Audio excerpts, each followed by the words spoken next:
Not a problem, thank you. I'd like to call the regular meeting in the City Council to order. If everyone would please rise for the Pledge of Allegiance to our nation's flag. I pledge allegiance to the flag of the United States of America and to the republic for which it stands, one nation, under God, indivisible, with liberty and justice for all. Would the clerk please conduct a roll call? Heidi, Here. Clinker. Here. Reynolds. Here. Campbell. Here. Brown. Here. Allersmeyer. Here. Williamson. Here. Downing. Here. Nargi. Quorum present. I would take a motion to recess for the purpose of 2 public hearings. Mr. Clinker? So moved. Okay, Second. thank you very much. Ordinance 2017-31, an ordinance for appropriation of a local option highway user tax funds, County Wheel Tax Fund 2490. Ordinance 2000, you want me to go ahead and do the other one too? Well, why don't we see if there's any public Okay. that has any comments on that one before we move to the next Is one? there anyone in the audience who wishes to make any comments about this particular ordinance? There being none, I'd entertain a motion to readjourn, or not readjourn, to For the second reconvene. one, Well, we need the We need- second. Second. No, the We're second going to ordinance. take them one at a time. public hearing aren't for we? 2017-32. But we can keep the public meeting open and see if Oh, there's any okay, comments okay, on good this. enough. Ordinance 2017-32. An ordinance for appropriation of an economic development income tax funds, edit, Fund 2090. Is there anyone in the audience that wishes to address that particular ordinance? There being none, I move we reconvene. Second? second, good. All in favor signify by saying aye. Aye. Opposed, the same sign. You have received the minutes of the September 5th regular meeting. Are there any corrections to those minutes? There being none, I would entertain a motion to accept those minutes as communicated. Mr. President, I move that we accept the minutes of the last council meeting as presented. Thank you. Second. Mr. Downing. All those in favor signify by saying aye. Aye. Thank you. Presentation and disposal of claims. There are none. Presentation of petitions and communications. There is none. Reports of city offices. Fleet Maintenance monthly August, Lafayette Renew monthly August, Police Department August, Waterworks Department monthly August. Those reports are on file in the clerk's office for your examination anytime during business hours. Ordinances for second reading. Ordinance 2017-31, an ordinance for appropriation of a local option highway user tax funds, County Wheel Tax Fund number 2490. Mr. Heidi? Move to hear ordinance 2017-31. Mr. Reynolds? I second. Any discussion by members of the Common Council?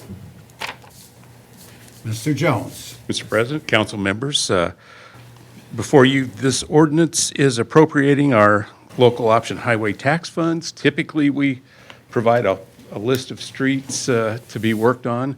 In this case, this year, we're using this as our match for our community crossings grant, and we'll include the work on South Street and Columbia, from the split down to the river and from the river on south out to the parks. Any questions of Mr. Jones? Thank you. Are there any comments by members of the audience concerning this particular ordinance? There being none, once again, the council, none. Would the clerk conduct a roll call vote then on ordinance 2017-31? Heidi. Aye. Clinker. Aye. Reynolds. Aye. Brown. Aye. Allersmeyer. Aye. Williamson. Aye. Downing. Aye. Ordinance passes 7-0. Thank you. Ordinance 2017-32. An ordinance for appropriation of an economic development income tax, edit, Fund 2090. Mrs. Alsmeyer? Mr. President, I move that we hear and approve ordinance 2017-32. Mrs. Williamson? Any questions by members of the Common Council? Mayor? Mr. President, ladies and gentlemen of the council, the ordinance you have before you for second reading, as you know, we have a long-term plan to relocate the street department, fleet maintenance, sanitation, TID, and park central maintenance into one centralized location. There's several reasons for that. One, There's a lot of efficiencies to be gained by co-locating all of those services into one area. We also know that if you've been down to the street department lately, that building's been around since the 40s, and it is in need of repair.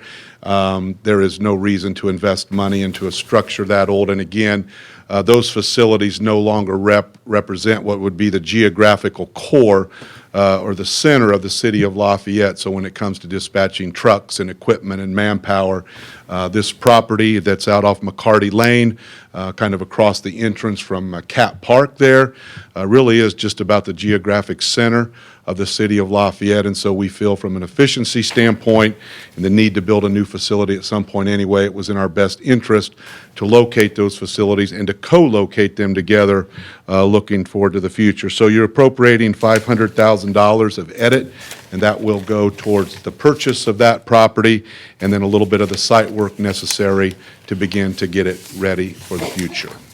Any questions for the mayor? Thank you, Mayor. Any comments or questions from members of the audience? Once again, the common council, there being none, would the clerk then conduct a roll call vote on ordinance 2017-33? Heidi? Aye. Clinker? Aye. Reynolds? Aye. Brown? Aye. Allersmeyer? Aye. Williamson? Aye. Downing? Aye. Ordinance passes 7-0. I just had you vote for one that isn't up yet. I got it, Marlon. So- I got it right. You folks can leave that wanted that $6 million. It just passed. Let's go back, my fault, let's go back to ordinance 2017-32 and have an appropriate vote on that. Okay, Mr. Heidi? Aye. Clinker? Aye. Reynolds? Aye. Brown? Aye. Allersmeyer? Aye. Williamson? Aye. Downing? Aye. Ordinance passes 7-0. Thank you. Now let's try this one. 2017-33. An ordinance of the Common Council of the City of Lafayette, Indiana, authorizing the issuance of the City of Lafayette, Indiana Economic Development Revenue Bonds in a maximum aggregate principal amount not to exceed $6 million and approving and authorizing other actions in respect thereto. Mr. Downing, I move to approve ordinance 2017-33. Mr. Clinker, Second. second. Any comments or questions prior to the mayor? Thank you. Mayor? Mr. President, ladies and gentlemen of the council, the ordinance you have before you is for the bond issuance for the projects that we have discussed now quite some time, the YMCA, the North End Community Center, and a part of the renovations for Greater Lafayette Commerce. As most of you remember from the caucus meeting, we had really significant presentations by all the partners that are involved in these two wonderful projects. I do think here at the public meeting, it's important for me to reiterate that how I personally feel about this, and as the mayor, that we've done a lot of good things in this community and working with you and the council and the Board of Works. A lot of things we've done with roads and infrastructure and parks and trails, and helping existing businesses to expand and new businesses like GE to locate here. But I really do believe with what we're doing here tonight with these three projects, we're doing one of the most significant things that I've ever been involved with. This vote tonight will allow three projects to move forward that I think are going to make a tremendous difference in the long-term health and security of our community. We're going to be able to work with everybody from our youngest citizens to our oldest citizens. And the collaborations and the partnerships that have been built through these projects literally will allow us to expand services in a way that just a few years ago we never dreamed was possible. The YMCA, the North End Community Center, have both went above and beyond in trying to build those relationships and build those partnerships that will bring other entities together, that will allow them to expand services, certainly improve their financial situation for many of them, be able to help more people than they would originally been able to help. And all of that, I believe, will change the trajectory of people in our community. We're going to find ways now to empower people, to move people towards self-sufficiency, to help people become that workforce of the future. This is going to help us economically. It's going to help us from a community development standpoint. I think it's going to help our educational process. But most importantly, we are going to touch individual lives in a way and give them opportunity and empowerment that otherwise they may have not had an opportunity to have. And so I couldn't be more honored to be a part of this project. The other good part about this is not government taking the leading role. This is private people donating private money and organizations putting projects together that they're going to manage and maintain and are responsible for the operations going forward. So we as government help close those gaps that allow projects like this to take place. And in my mind, that's exactly what government should do. You just help fill the gap to make these projects happen, then you let the community run with them, and that's exactly what's happening here. And so we would certainly appreciate your support for this ordinance. At the request of the council, even though I see a lot of the partners all did show up, but at the request of the council, we were going to have the three kind of leaders of each project talk and not go through each individual partnership again, as that would took just a little bit over an hour on Wednesday evening. So, and then I can come back up and finish. So, again, I think this addresses a multitude of needs in our community, and it does it in a way that really is an absolute win-win for everyone involved.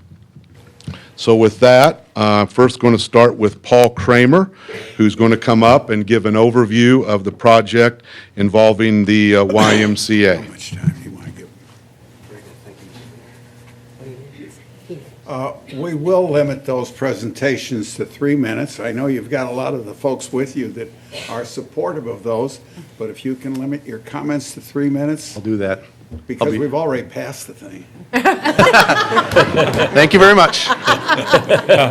Thank you, I will, thank you. And again, Mr. Mayor, with deep and sincere gratitude, thank you for your words, your leadership, and that of your staff, Mr. President, and also the council. Thank you for your consideration in this, too. And congratulations also to Faith Baptist for their wonderful work on the north end, and Mr. Walker for his project, too. It's a wonderful project. I was asked just to introduce myself. My name is Paul Kramer. I'm the CEO of the Lafayette Family YMCA. I've been in the movement for 28 years, but for the last 9.5 years working on this project. I came back to Lafayette from Wisconsin for this project because I believe in it. I used to live here before and couldn't wait to be a part of it. I just wanted to say that this project is transformational in nature, like the mayor said. We want to change the trajectory of a child's life. We want to reduce barriers. We want to help kids have opportunities and choices like maybe they've never had before. And this is our way to do it. We want to do it through 3 different avenues, or let's say 4 avenues: health, education, income, and social responsibility.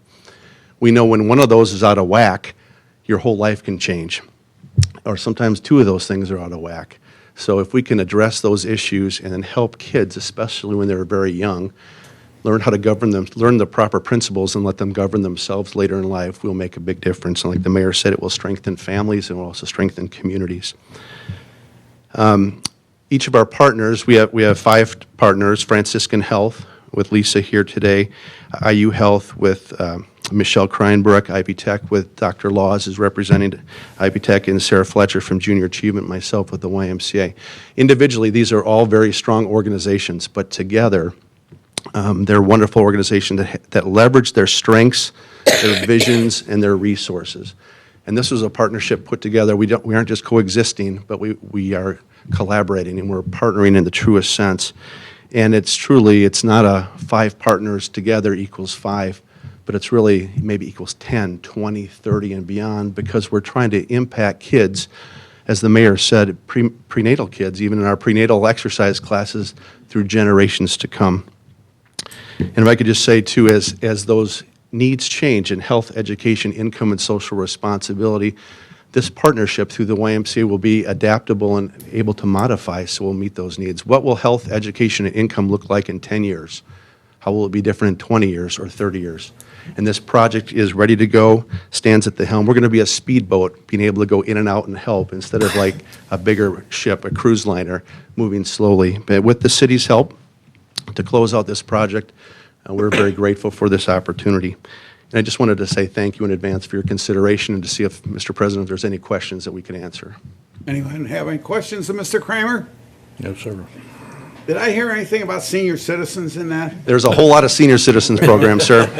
Very A good. plethora. Thank you. Thank you. Next, I'd like to introduce Lori Walters, who's here representing the Faith CDC and the North End Community Center.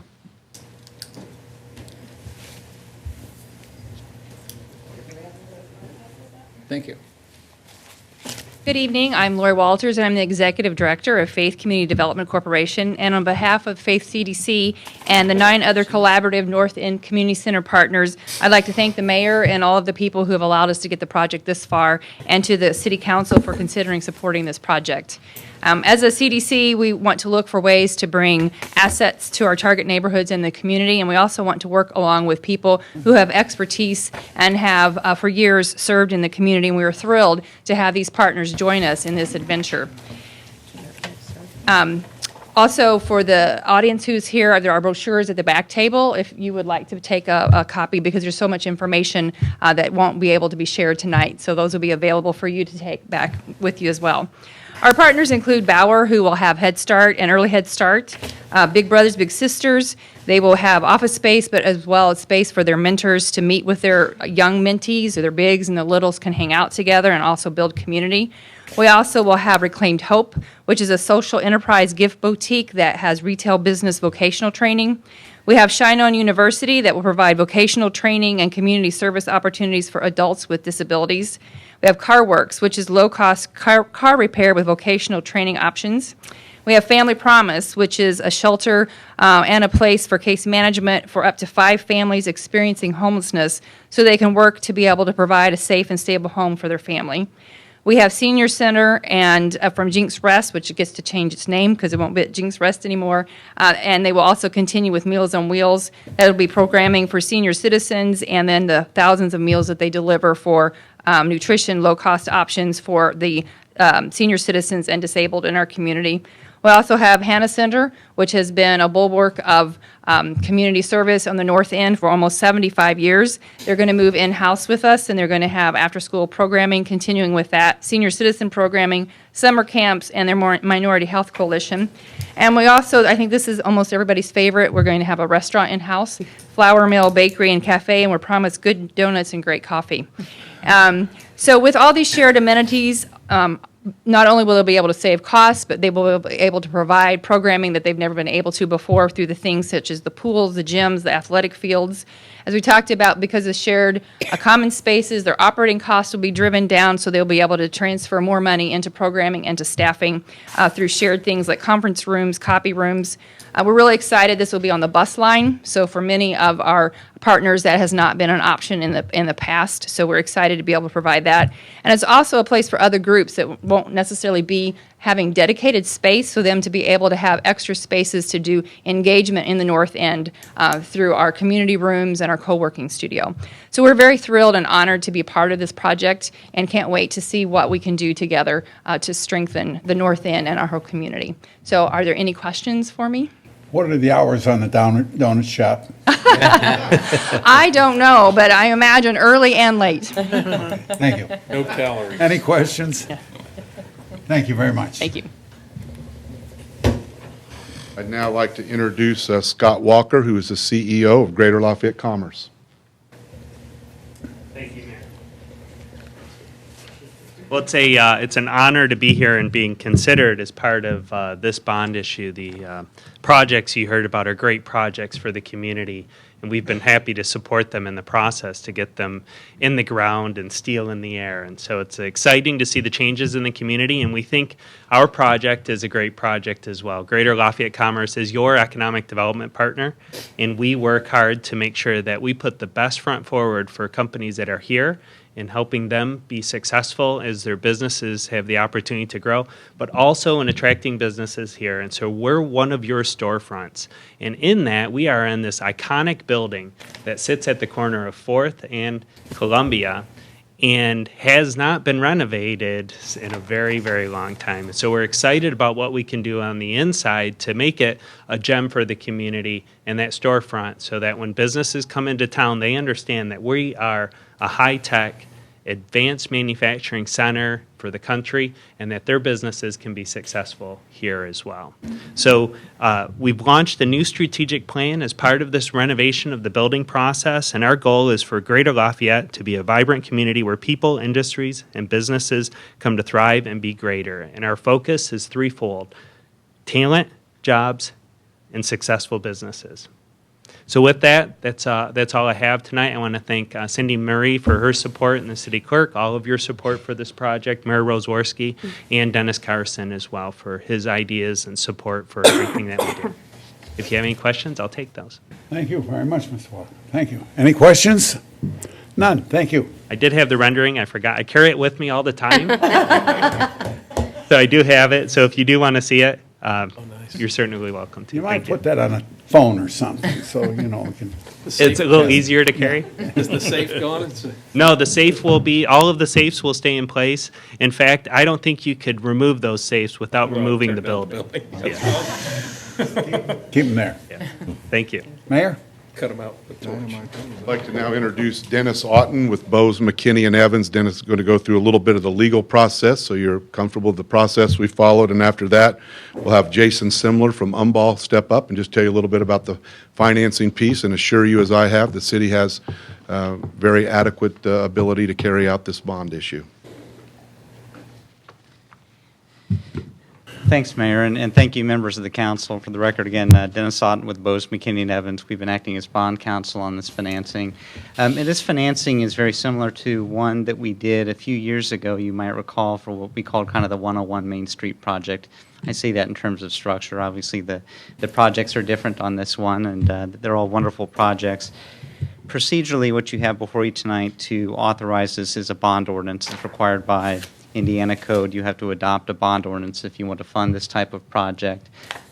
This isn't certainly the first approval that we've had on this financing. There's a lot of approvals that we have to go through on this. So we've already been to the Redevelopment Commission, the Plan Commission, the City's Economic Development Commission, and now you, the council. We will then go back to the Redevelopment Commission as well, and the reason for that is these bonds ultimately will be payable from your consolidated Creasy TIF area. And Jason will talk a little bit more about that in terms of coverage, and you'll see on your agenda a little bit later on, you have a resolution that approves some actions we're taking to amend the plan for that area to include these projects. But roughly what this ordinance does is it authorizes up to $6 million of bonds for this project, a term of not to exceed 6 years, and the interest rate of not to exceed 6%. I think Jason will give you a little bit more details about those. And then it also approves forms of financing documents. We'll have a trust indenture with a bond trustee, financing agreements with each of these companies.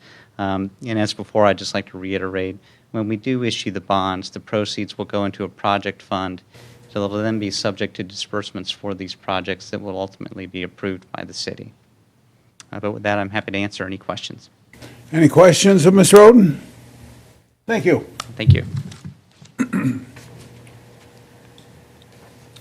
Mr. President, members of the council, my name is Jason Simler, I'm partner with A.Sh. Umball & Associates, and just want to talk to you a little bit about the financing and these bonds that you're discussing tonight, how they anticipate to be paid back. As Dennis said, the bond issue that you approved a couple years ago, that's going to work very similar to that. The proceeds, the revenue that's going to be paying back those bonds are from the same TIF area, the consolidated Creasy Central TIF area, and the TIF's going to be pledged to a repayment of those bonds. Currently, there's about 5 or 6 bonds outstanding that are payable from that TIF revenue area. With this bond payment, as Dennis mentioned, it's up to 6 years. It's actually going to be about 5 years and a couple of months. Right now, we're anticipating about $5,765,000 as the principal. We can go up to $6 million, but we don't anticipate needing to go up to that high, but did leave a little bit of room for some cushion there. The interest rate, again, up to 6%, but we're looking at probably going to be more around 3.5%. For a 5-6 year bond issue. And what's important, I think, for the council, again, the only repayment source on these bonds is a tax increment generated from this area. And even with the 5 bonds that are currently outstanding, we're projecting about 270 to 300% coverage. And what that means is you have enough revenue coming in from that area to cover all your debt and pay it 3 times. So that's very strong coverage that you have, a very healthy TIF area. So I'd be happy to answer any questions. Any questions of Mr. Simler? Thank you very much, sir. Well, again, thank you to the ladies and gentlemen of the council. I know many of you have come and participated in some of the neighborhood meetings and planning session, and we really appreciate your support. Like I said, I think this is one of the most important things, at least in my time as a city councilman and now the past 14 years as mayor. This is one of the most important things and one of the most things I've been the proudest of to be involved with at these two projects. I think we're all getting a little bit older. We may not see all of it, but we're going to change some people's lives. I feel very confident about that. Thank you. Any questions or comments by members of the audience? There being none, council, anything else? There being none, would the clerk then conduct a roll call vote on ordinance 2017-33 for the second and final time? Heidi? Aye. Clinker? Aye. Reynolds? Aye. Brown? Aye. Allersmeyer? Aye. Williamson? Aye. Downing? Aye. Ordinance passes 7-0. Thank you very much. This is like school. We'll excuse all of you folks that were here for a particular, that presentation. You may leave now and go back wherever you came from. Unless you are particularly entertained by the machinations of government. Rough crowd, rough crowd. Can I go? They are much quieter than students when you let them out of school. Very good. Ordinance 2017-34. An ordinance amending Chapter 7.13 of the Lafayette Municipal Code Regulation of Traffic in a Residential Complex. The pleasure, Mrs. Alsmeyer. Mr. President, I move we hear and approve ordinance 2017-34. Williamson. Second. Any comments by members of the Common Council? I believe, Mr. Chosnick, you have something to say. Yeah. This is an ordinance that we passed pursuant to a state statute that was adopted this past, July, that allows a apartment complex to enter into an agreement to enforce traffic violations on their property. We passed the ordinance referencing the state statute, but the Indiana Apartment Owners Association wants more of the state statute language in the ordinance so that it'd be easier for people to see what it requires. And so the changes are those that are kind of bolded in there to make it clear that we don't enforce unless an apartment complex requests in writing of the mayor that we enter into an enforcement agreement. And it also clearly indicates that there's no liability on the apartment complex for anything that we do when we're enforcing that agreement. And so that's the changes that was requested that we put in this amended ordinance. Thank you. Any questions of Mr. Chosnick? Members of the audience wish to address this particular ordinance? There being no comments, once again, the Common Council, anything that's come to mind? The clerk then conduct a roll call vote on ordinance 2017-34. Heidi? Aye. Clinker? Aye. Reynolds? Aye. Brown? Aye. Allersmeyer? Aye. Williamson? Aye. Downing? Aye. Ordinance passes 7-0. Thank you. Ordinance 2017-35. An ordinance of the City of Lafayette authorizing the issuance of waterworks revenue bonds for the purpose of providing funds to pay the cost of certain additions, extensions, and improvements to the municipal waterworks of said city, providing for the safeguarding of the interests of owners of said bonds and other matters connected therewithin, including the issuance of notes in anticipation of bonds and repealing ordinance inconsistent herewith. Mr. Brown. Mr. President, I move that we hear and approve ordinance 2017-35. I was going to say, she didn't take a breath. That's what all that running does. Mr. Downing. Second. Any comments by members of the Common Council? There being none, Mayor? Mr. President, ladies and gentlemen of the council, before you have an ordinance dealing with waterworks revenue bonds, it's also related to then the next ordinance, which is 2017-36, which would be the rate increase that would be necessary to cover those bonds for those improvements that we are doing here in the community. So I'm going to, my presentation will sort of speak to both of those ordinances, but certainly happy to answer any questions individually as they come up. So as you know, the City of Lafayette recently completed a study about looking really at our entire water to delivery system. As you can imagine, having a safe, reliable delivery system, everything from the wells, the pumps, the miles and miles of pipes that we have to the different operational structures, to the maintenance and repair that needs to be done, and then just the operations of all of our facilities, certainly is a significant part of the infrastructure here in the greater Lafayette community. As you know, we don't just serve the city of Lafayette. We actually have utilities extended quite a ways out into Tippecanoe County, which allows additional development to take place. We're also very blessed in this community that we sit on top of the Taze Aquifer. That does help provide that source of water to us, and you don't have to look very far around the country to see water shortages, problems with water systems, a lack of good, clean drinking water in many areas. As you know, water is not only used just in our everyday quality of life and human existence, but it's also the part of many, many processes that takes place throughout the community and business and industry and other operations. So I don't think I can overstate how important our water system is to us. As you know, we have not had a water rate increase in almost 16 years. That is a long time, because I can assure you every truck that we bought, our electricity, every chemical, every piece of equipment, tool that we have to buy has went up in the last 16 years, of course, along then with wages and insurance coverage for our employees. But we have worked very hard to be very frugal, to be very responsible with those funds. But after 16 years, we simply cannot go forward without some type of rate increase. Also, our plan, as you probably know, we discussed it as a 25-year plan. There's about $125 million worth of work in it over the next 25 years. We're breaking that down into sections, kind of looking at 5 years at a time. Jenny's going to explain that to you a little bit further. But I want you to know that we have looked at this diligently. As you know from looking at that plan, we have done our research. We have spent years looking at this, and we've also tried to stall this increase as long as possible. We know we've had to raise sewer rates because we are a CSO community, and we're mandated by the EPA and IDEM to do certain projects, again, over the next 20 years to ensure that we're not dumping raw sewage into the Wabash River, and they've done a fantastic job with that. And so those are costs that we have to incur. But again, we should incur. I mean, we're not going to, it's not right to be dumping raw sewage into the river, and those projects need to be done. We need to be good stewards of our environment. We need to be a sustainable community, and we need to ensure we're protecting our natural resources for generations to come. But again, water quality, delivery systems are incredibly important.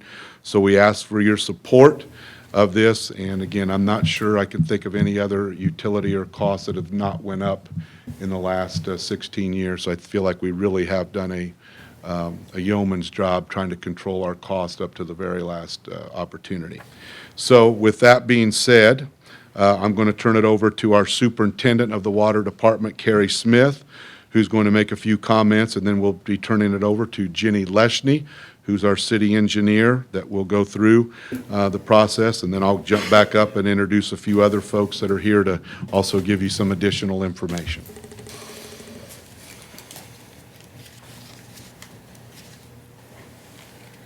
Thank you, Mayor.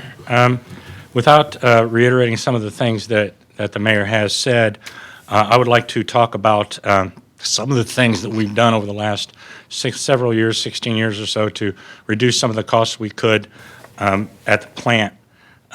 We switched from premixed liquid phosphates to granular phosphate that we mix ourselves. This saved us about 25% on the cost of that process. We also switched from gaseous chlorine to sodium hypochlorite, which we generate ourselves.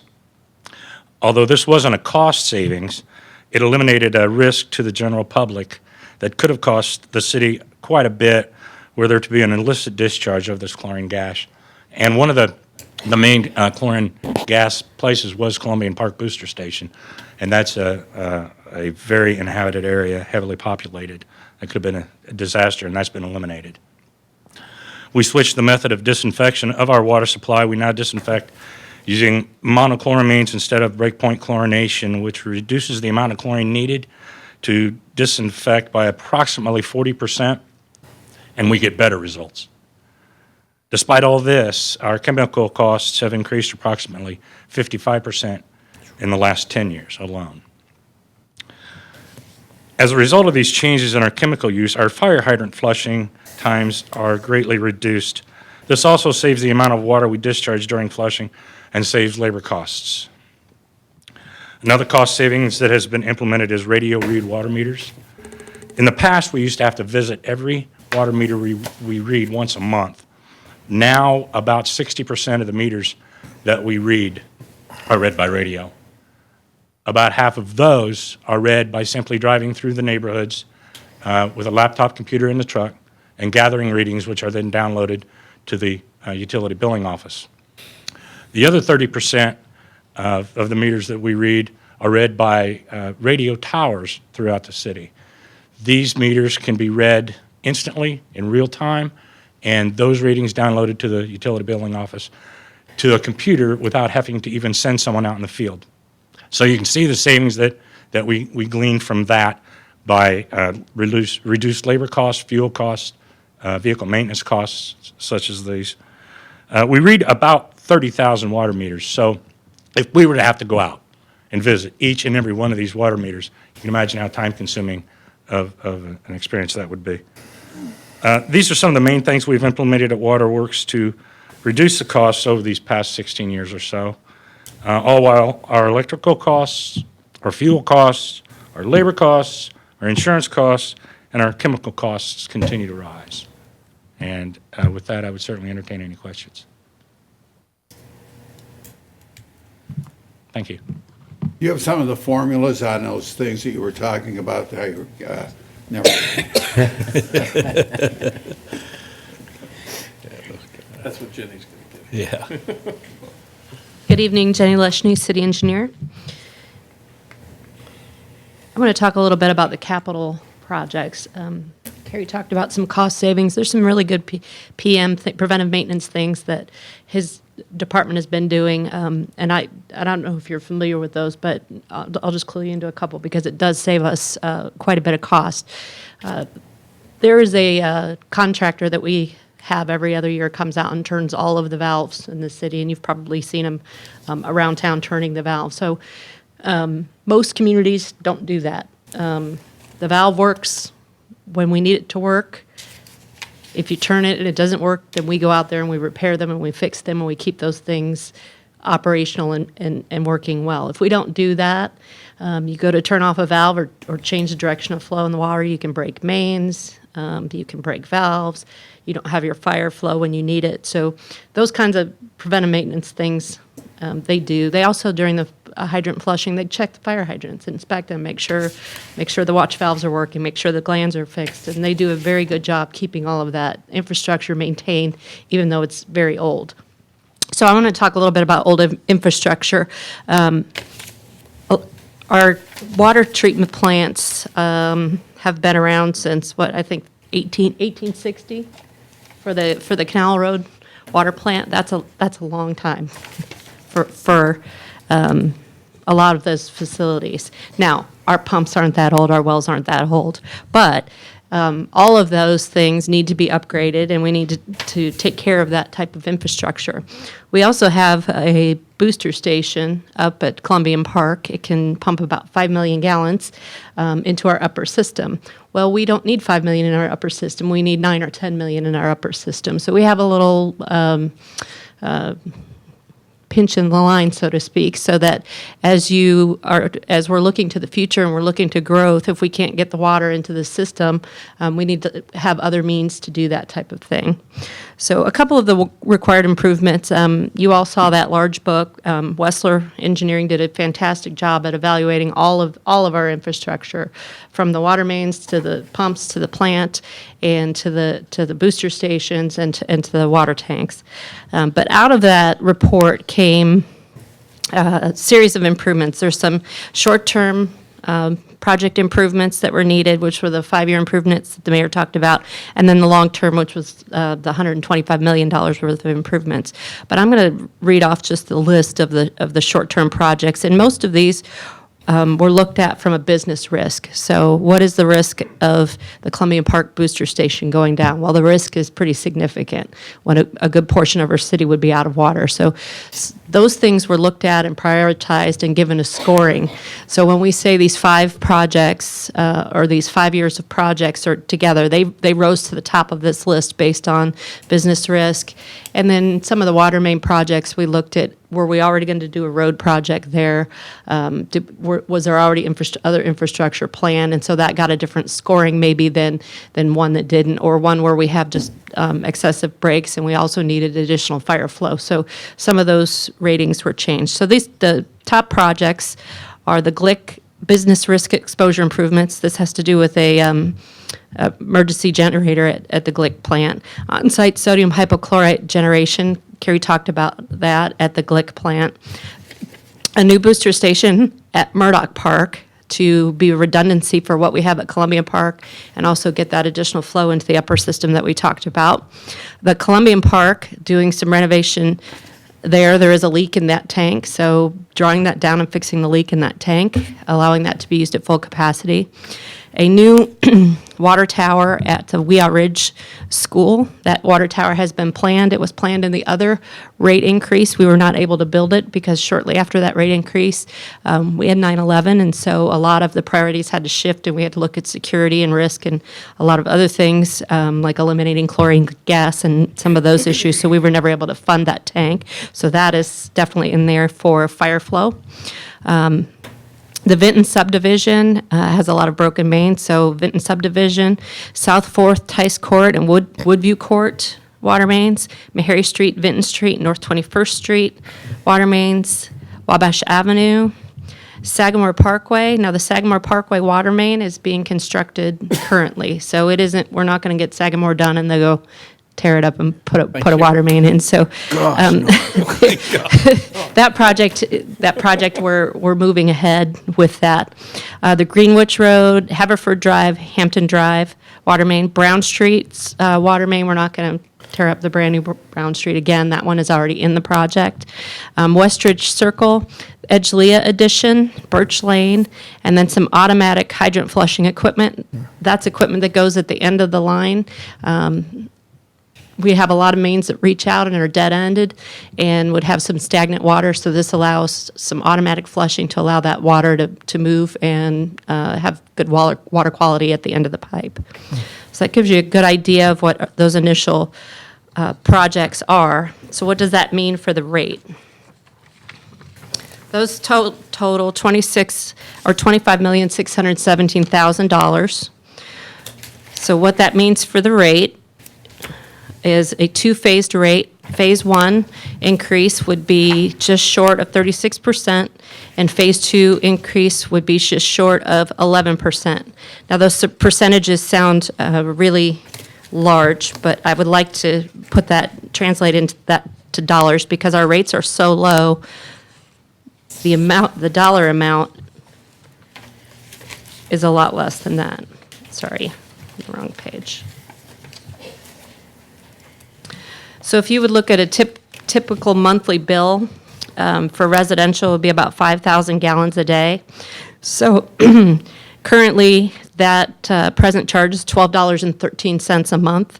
And so in the Phase 1, that would go to $16.51 a month, so an increase of $4.38 for Phase 1. And then Phase 2 would be the following year, and it would go up another $1.80. So the final proposed rate would be $18.31. So when you look at that in comparison to other communities, we are at the bottom, third from the bottom of our water rates. With that increase, we are still in the bottom third of the state with our water. And I believe I provided to the council the combined rates too with the sewage. It still puts us in the bottom compared to the rest of the communities. Sorry.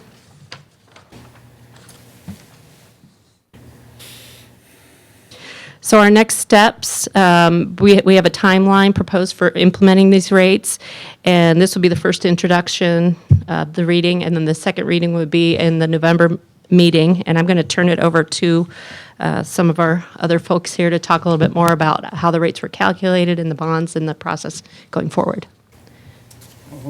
This will be Mrs. Leshney's last appearance here.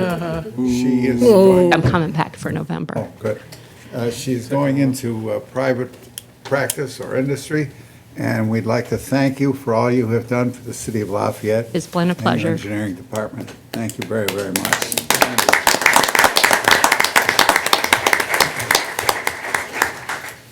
Okay, now we'll turn it over to Hans Steck from Greenbaum and Dahl, who will talk a little bit about the process, and then Jennifer Wilson from Crow Howard talk a little bit about the financing piece. And then when we get to the rate, we'll actually have Dave McGimsey come up and talk about the rest of the process going through the state of Indiana. So Hans, we'll have you come up there. Hans in front. Thank you, Mr. Mayor, Mr. President, council members. Hans Steck of Bingham Greenbaum Dahl from Indianapolis. We're advising the city as bond counsel. What you have before you is a rather imposing looking ordinance, and I'll tell you why it's so thick in a minute. But to keep this short, what this ordinance would be approving is a bond issue in the maximum amount of $19,800,000. It would be a limited obligation of the city. It's not a general obligation. It's limited its payment solely to the net revenues of the water system. That's the revenue source, and that's all that's at risk. And as you'll hear later, then you want to know there's going to be enough revenue to pay that. So do the bondholders. There's a parameter in here of a maximum rate of 7%. We don't expect to be anywhere close to that.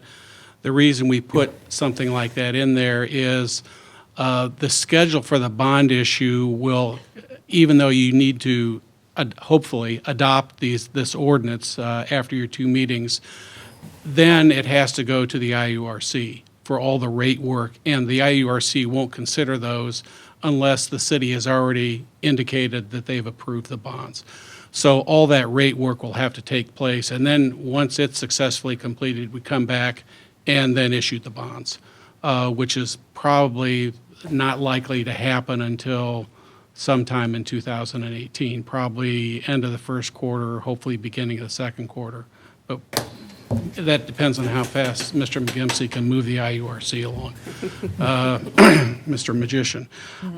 So that's what you have in front of you right now, and I'd be happy to answer any questions that you might have. Any questions of Mr. Steck? Mr. President, I did promise you why it's so thick. One of the things this ordinance does is preserve the option in case, just an option, if the city would want to, instead of selling bonds in the open market, go to what's called the state revolving fund. The Indiana Finance Authority has a special revolving fund for drinking water matters, and you can get a low rate, but some baggage may come with it. They like to keep track of what you're doing and consent to any other financings, and then you have to go through basically an administrative and engineering approval process.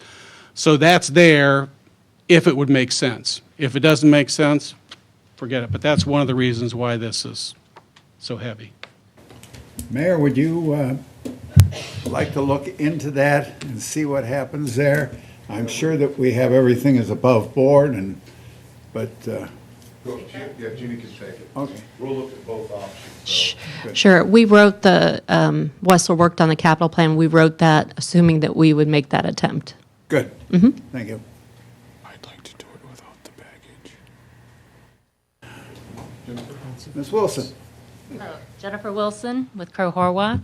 Prepared the rate analysis that you have gone through before. I'll keep it short. This bond issue, we're planning it to be 20 years. We're estimating your net interest cost to be 3.7. Your ordinance allows up to 7%, but we can't foretell what interest rates might be at the time that we're going to be at, but we're estimating right now 3.7. That means a $1.4 million annual debt service rate, and that's included with all your other revenue requirements of operation and maintenance and taxes, building up your operating fund, and also funding annual extensions and replacements, the rest of your capital improvement plan with cash. So that's a quick summary of both the bond issue and the rate analysis, and I'd be happy to answer any questions. Any questions of Ms. Wilson? Hearing none, thank you very much. Anyone in the audience wish to address any of these presenters or this concept? Having no comments, once again, the council, Nothing? Would the clerk then conduct a roll call vote on ordinance 2017-35? Heidi. Aye. Clinker. Aye. Reynolds. Aye. Brown. Aye. Allersmeyer. Aye. Williamson. Aye. Downing. Aye. Ordinance passes 7-0. Thank you very much. I guess you folks can go home too. Ordinance 2017-36. An ordinance establishing rates and charges for the use and services rendered by the waterworks utility of the city of Lafayette, Indiana. Mr. Heidi? Move to hear ordinance number 2017-36. Yes, sir. Second. Any questions or comments before the mayor starts? There being none, Mayor? Well, I'm not going to go through my entire presentation, but, as you heard, not only do we have to approve all this through the city council, but we do have to go through the Indiana Regulatory Commission down in Indianapolis. And so Dave McGimsey with Bingham, Greenbaum, and Dahl is heading up that process for us. And I was going to have him come up and just kind of speak to that a little bit and what that process looks like and what that timeline might be, so the council and the public has all that information. You.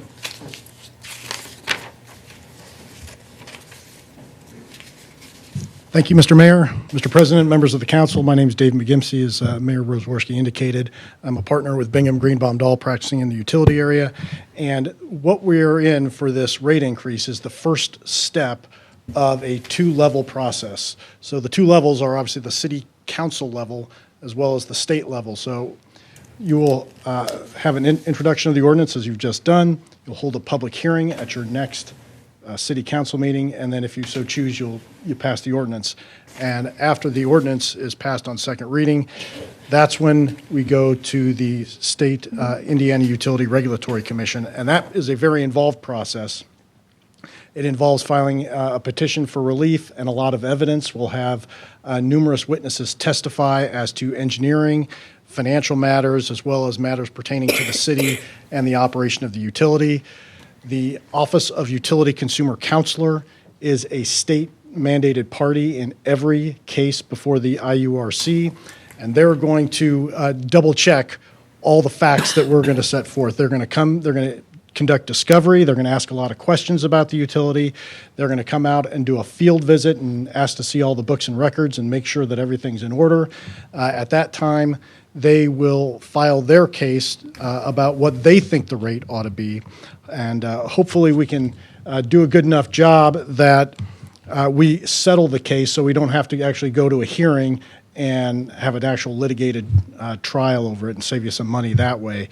But the typical timeline for all this, if we file the case in November, I think it'd be reasonable to have an order out of the Utility Commission sometime in late spring or early summer. So that, about 6 to 7 months is about as fast as you can get a rate case through the IURC. And if we are fortunate, I'd say, again, say late spring, early summer to get that order out of the IURC approving your rates.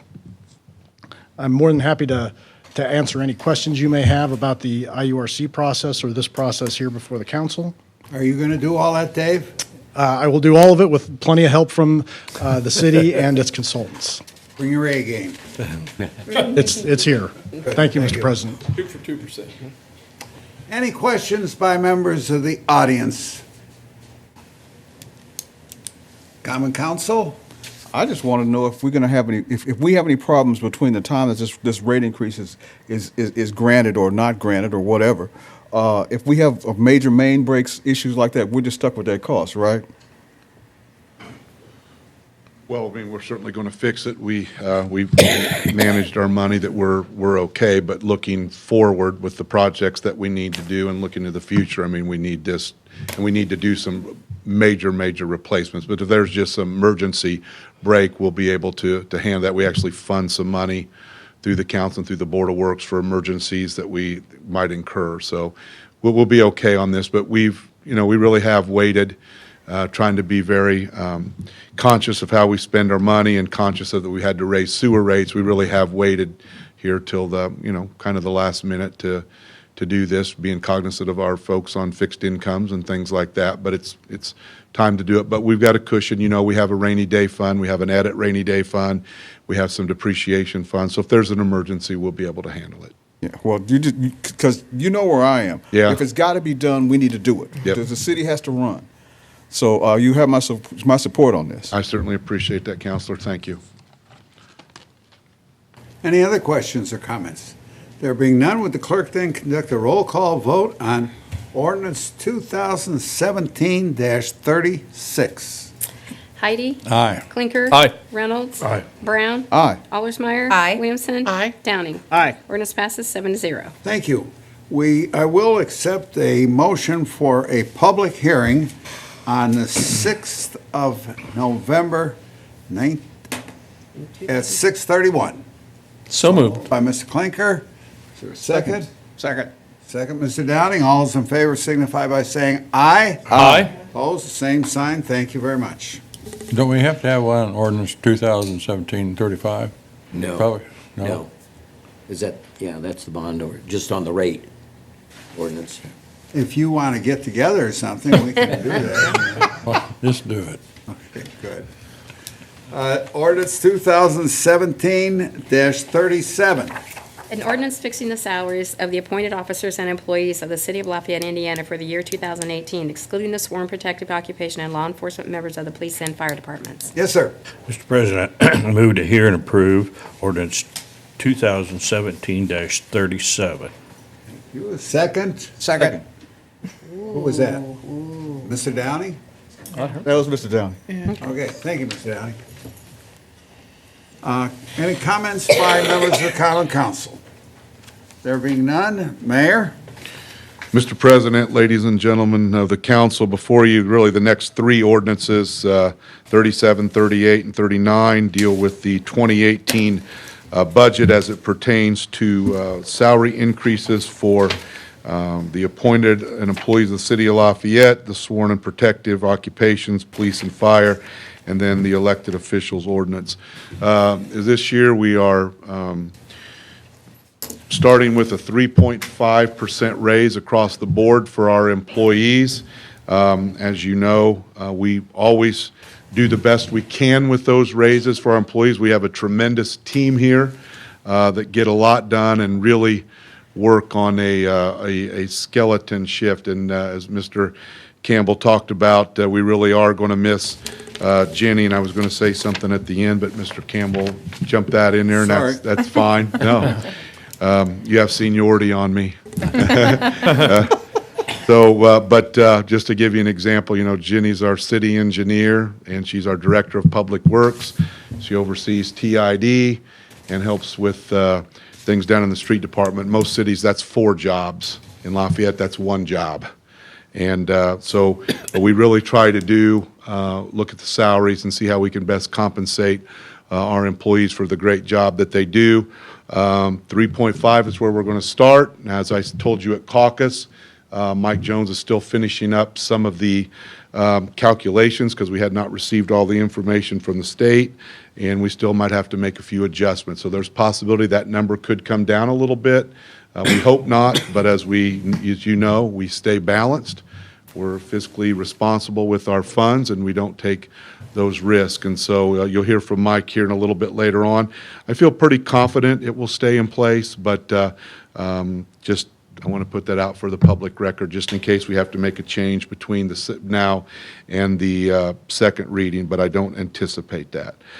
There are a few individual jobs in the city, or I shouldn't say individual jobs, but classifications in the cities where we have done market analysis, and we've looked at what those folks are getting paid, and we realize that they are what the market would bear now. They're being underpaid, and so they are being bumped up a classification to meet what we think is a fair salary for the job that they do.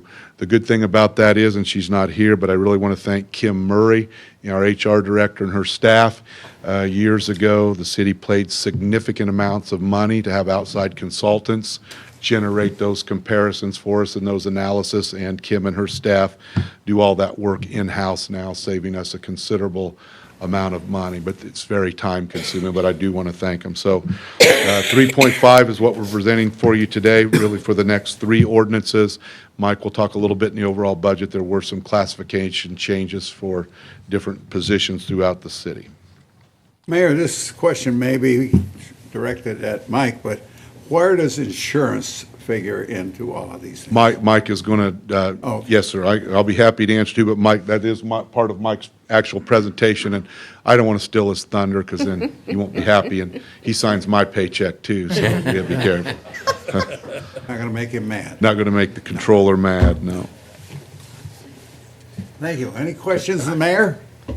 There being none, thank you. Mr. Jones? Well, he's going to present on the entire budget. We thought we'd do the salary ordinances, and then Mike will do an overall budget. Oh, okay, good enough. That's okay. Good. If that's your pleasure, though, Mr. Campbell. That's I would fine. like that. Okay. Any comments by members of the audience concerning the 4.5%, or, bad boy, 3.5% raise for appointed officers and employees of the city, that particular area? There being none, questions or comments by members of council?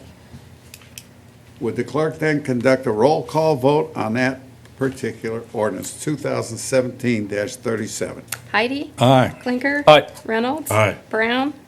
Aye. Allersmeyer? Aye. Williamson? Aye. Downing? Aye. Ordinance passes 7-0. Thank you.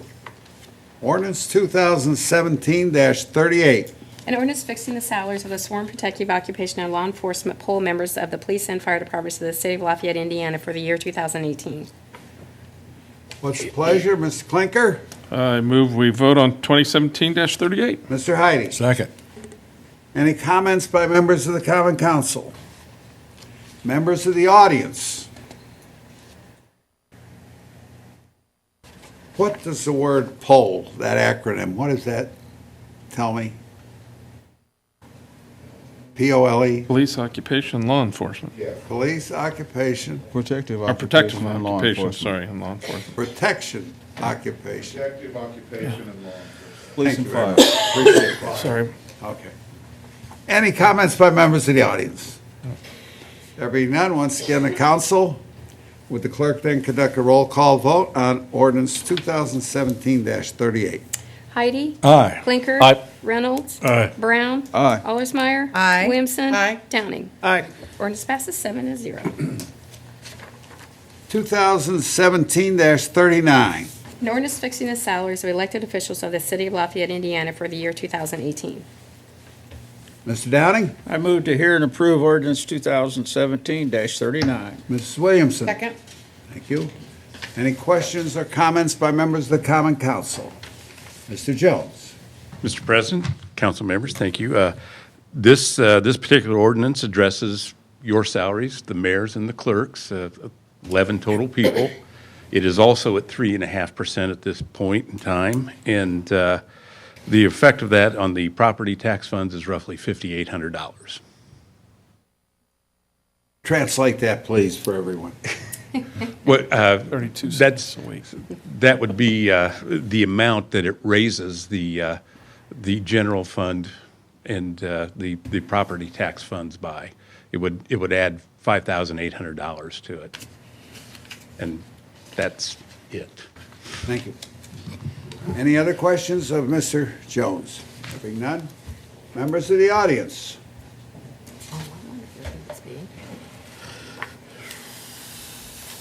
Good afternoon, Perry Barber, 3700 Redbud Avenue.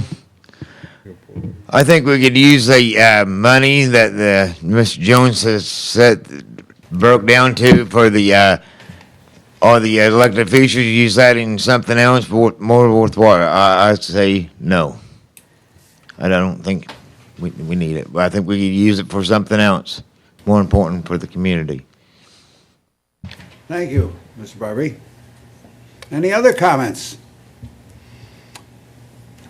Members of the council? There being none, would the clerk then conduct a roll call vote on ordinance 2017-39? Heidi? Aye. Clinker? Aye. Reynolds? Aye. Brown? No. Allersmeyer? Aye. Williamson? Aye. Downing? Aye. Ordinance passes 6-1. Thank you very much. Ordinance 2017-41. 40. 40. 40, okay, good, I'm sorry. 2018 budget ordinance, an ordinance appropriating money for the purpose of defraying the expenses of several departments of the city government of the city of Lafayette, Indiana for the fiscal year beginning January 1, 2018 and ending December 31st, 2018, including the outstanding claims and obligations and fixing a time when the same shall take effect. Mr. Brown? Mr. President, I move that we hear and approve ordinance 2017-40. Second. Salzmeyer? Any questions of the mayor? Yes, sir. Mr. President, ladies and gentlemen of the council, before you, we have the first, I guess, rendition of the city budget for 2018. Mr. Jones will be making a more formal presentation in just a minute, but I would like to reiterate kind of what I say every year, that the budget, that we put together, and Mike will talk about the process, what we really do is we try to reflect what we really believe is the needs of the city. And we always start looking at how we look at public safety, police, fire. We look then at city services. We look at how do we help create a great business environment. We look at quality of life, parks and recreation, and we meld all those together to try to come up with the budget that we think will meet the needs in each one of those categories, still staying fiscally responsible, living within our means. As you know, we've been able to add a little bit to the rainy day fund each year. We try to be very responsible about that, so we do have some reserve when we need it to make sure that we can, and that all those operations are funded appropriately but not extravagantly. And I think we do a very good job of that. When you look at the quality of our police and fire, when you look at the recent rating that we had through the ISO for the fire department, tremendous, putting us in the top couple % of any fire departments in the country. When you look at the city services, when just everything from how we pick up leaves and limbs to recycling to the trash, we still are, to the best of my knowledge, one of the few communities left in Indiana, maybe around the country, that your trash pickup, your leaves, your limbs, your recycling, we pick that up every week at no additional charge.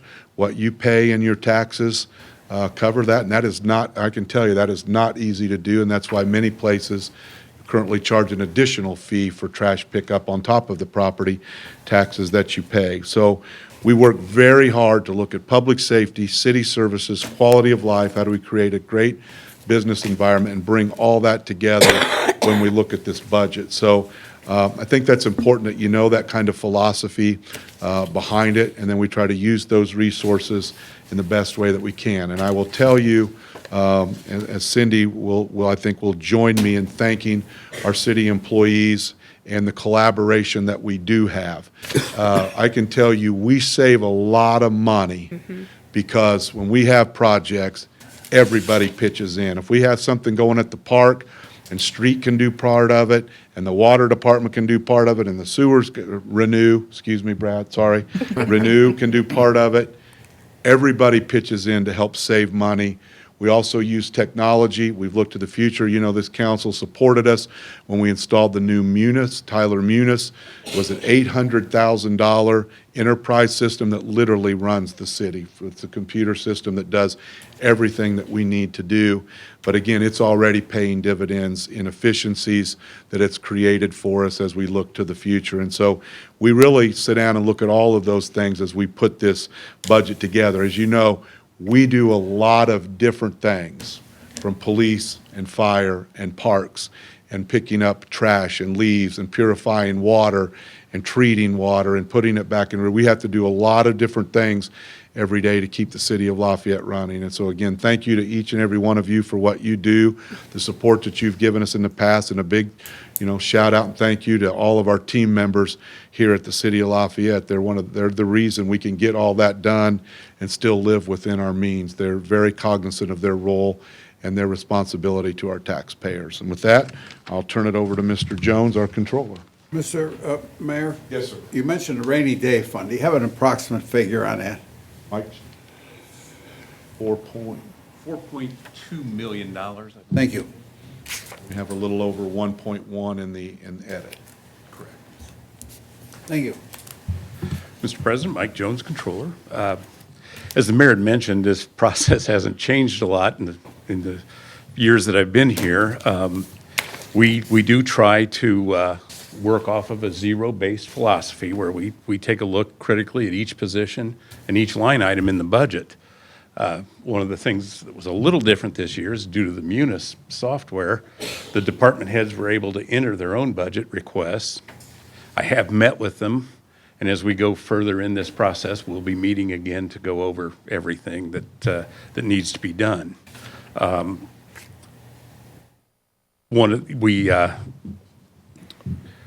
We did put all of the vacant positions that were not filled last year, either due to there wasn't enough money or it wasn't good timing for those folks. We put those back in, so we'll be taking a look at those as we go on further. The revenue portion of the budget, which is where we really have to start, we do have a growth quotient this year of 4%. That growth quotient is the amount of property tax that can be raised by us. And it's capped at that 4%. This is an average of the last 6 years of non-farm income in the state of Indiana. So we're allowed to go up with the income average that goes up. This is, however, has to be tempered because there are circuit breakers. Circuit breakers are triggered off of the net assessed valuation.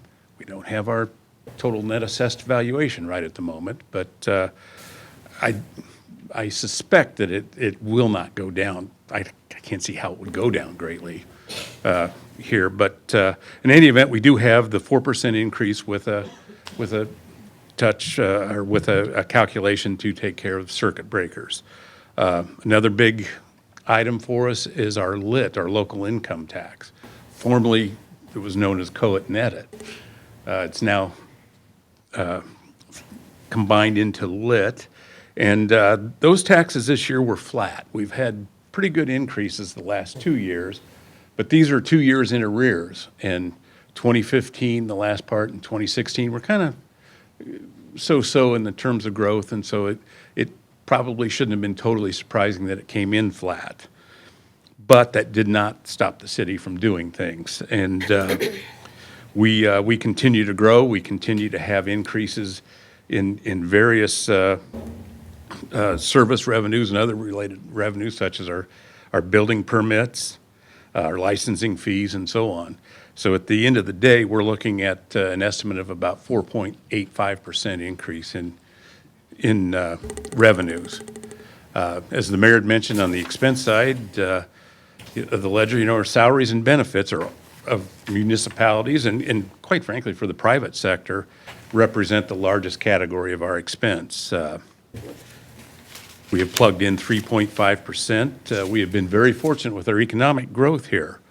But one of the challenges with that kind of growth is the fact that to keep good people and to keep the people that we need to keep the city moving forward, we have to respond to those pressures that are on us. And as the mayor mentioned, we do have some folks that are stepping up in categories. I have some Krannert grads in my office, and even though we're stepping them up, and there is no budget effect this year on our budget, I still don't come close to what they can make in the private sector.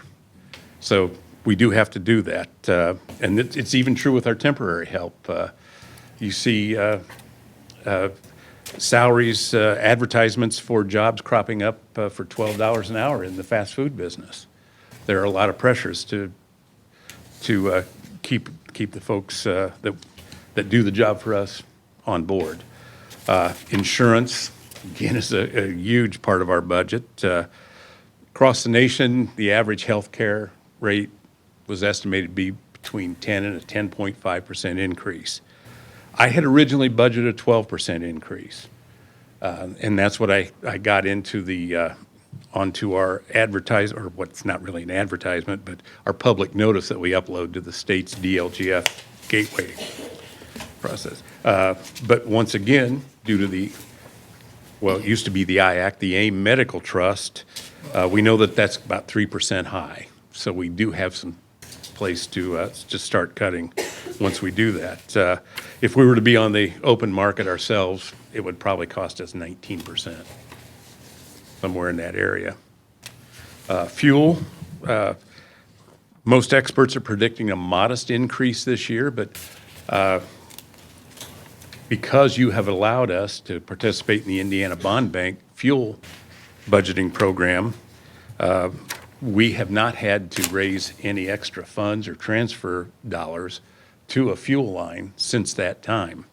This program continues. They've opened it up to schools, and LSC is one of the schools that's participating in it this year. And as a side note, NDOT has also joined this, and depending, there could be some changes to the program and some opportunities for us in the future to save even further. Department heads have put some capital needs in the budget. They did not ask for the moon, just what they needed for efficient operations. However, in order to balance this budget, we may find it necessary to look for alternative funding sources, maybe move some purchases to a capital fund, delay some purchases, or look for alternative sources such as grants. On the expense side, the budget for the 7 property tax-supported funds is $53,936,380, which is an expense increase of about 7.5. Overall, the budget with the 14 funds presented to you is $66,708,203. Given the revenue estimates I had mentioned earlier, we know that this budget will have to be cut by about $1.5 million. However, we have the insurance to start. There's a good place to start. And as we go through, we'll take a look at some of these other positions and truly how necessary they are. We have added a crew for sanitation, for instance. Sanitation's been taking on more and more collections, and it is a sorely needed crew.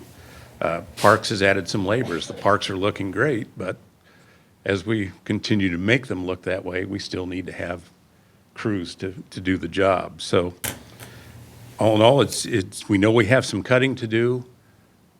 I can assure you I'm confident that we can make it, and you will see a balanced budget on the final meeting for this. So if there's any other questions, I'd be glad to answer.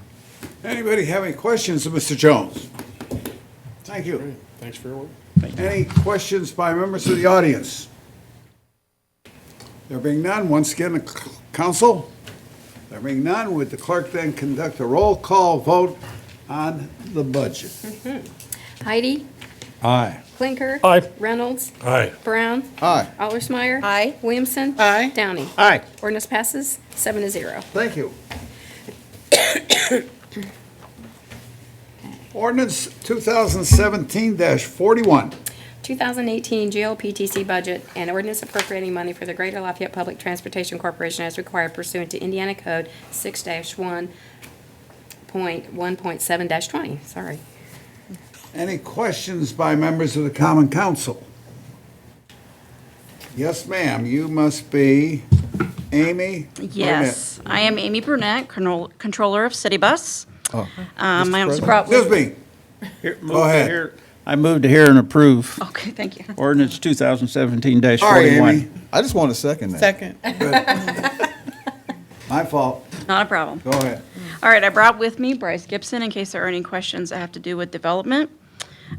So this upcoming year, we are actually reaping the benefits of our 2020 strategic plan that our board of directors adopted in 2012. The focus of the plan was a roadmap to direct City Bus beyond the difficult financial times that plagued our community throughout the Great Recession. Specifically, the plan was to lower fuel costs, contain health care costs, and to increase our revenues. With the decrease of both fuel costs and health care costs, our 2018 budget is proposed with no increase to expenses. We are also projecting to increase revenue for 2018. We are very pleased to see the results of our strategic plan. Our anticipated expenses for the 2018 budget year very minor compared to our 2017 budget year. I'd like to highlight the top 5 categories that compose the majority of the proposed budget. Of course, as with the City of Lafayette, our top expense are our wages for our employees. Every year, wages is the largest expenditure in our budget.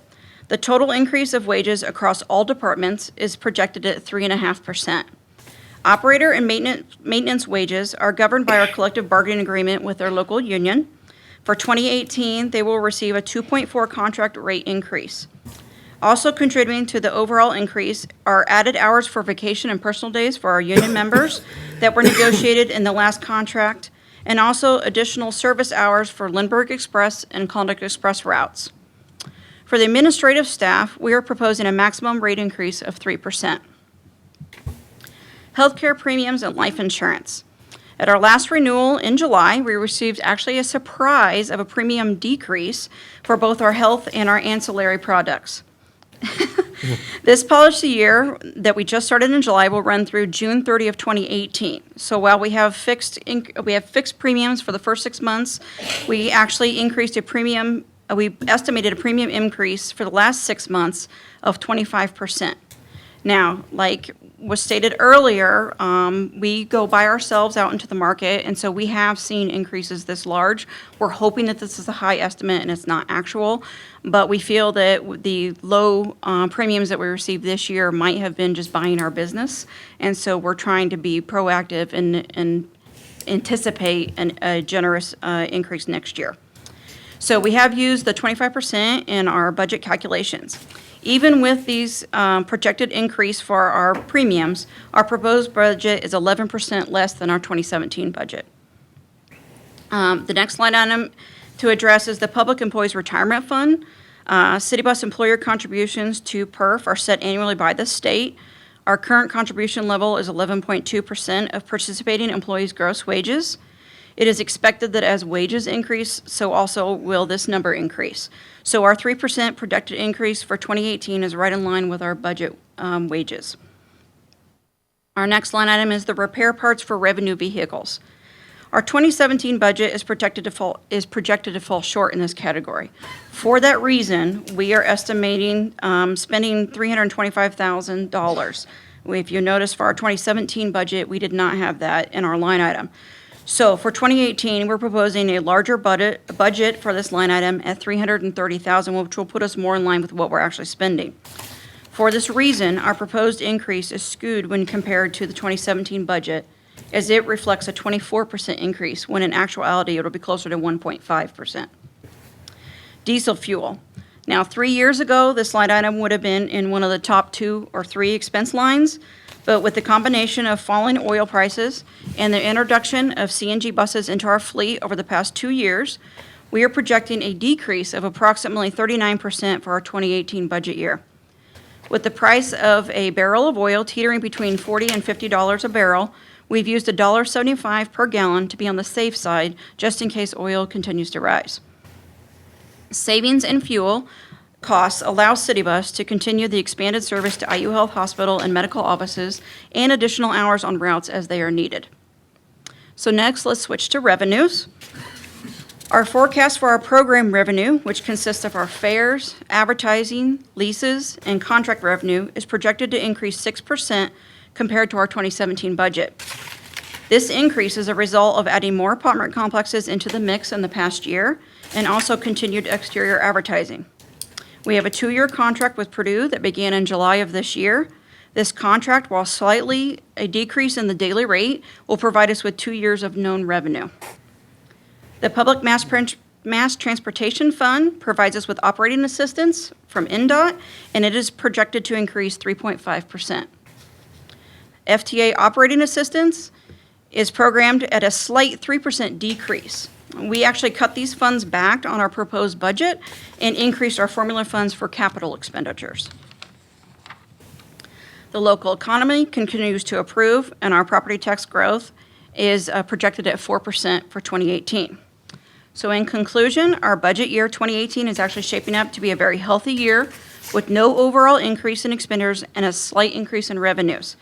The proposed budget would decrease expenses just over $110,000 from 2017.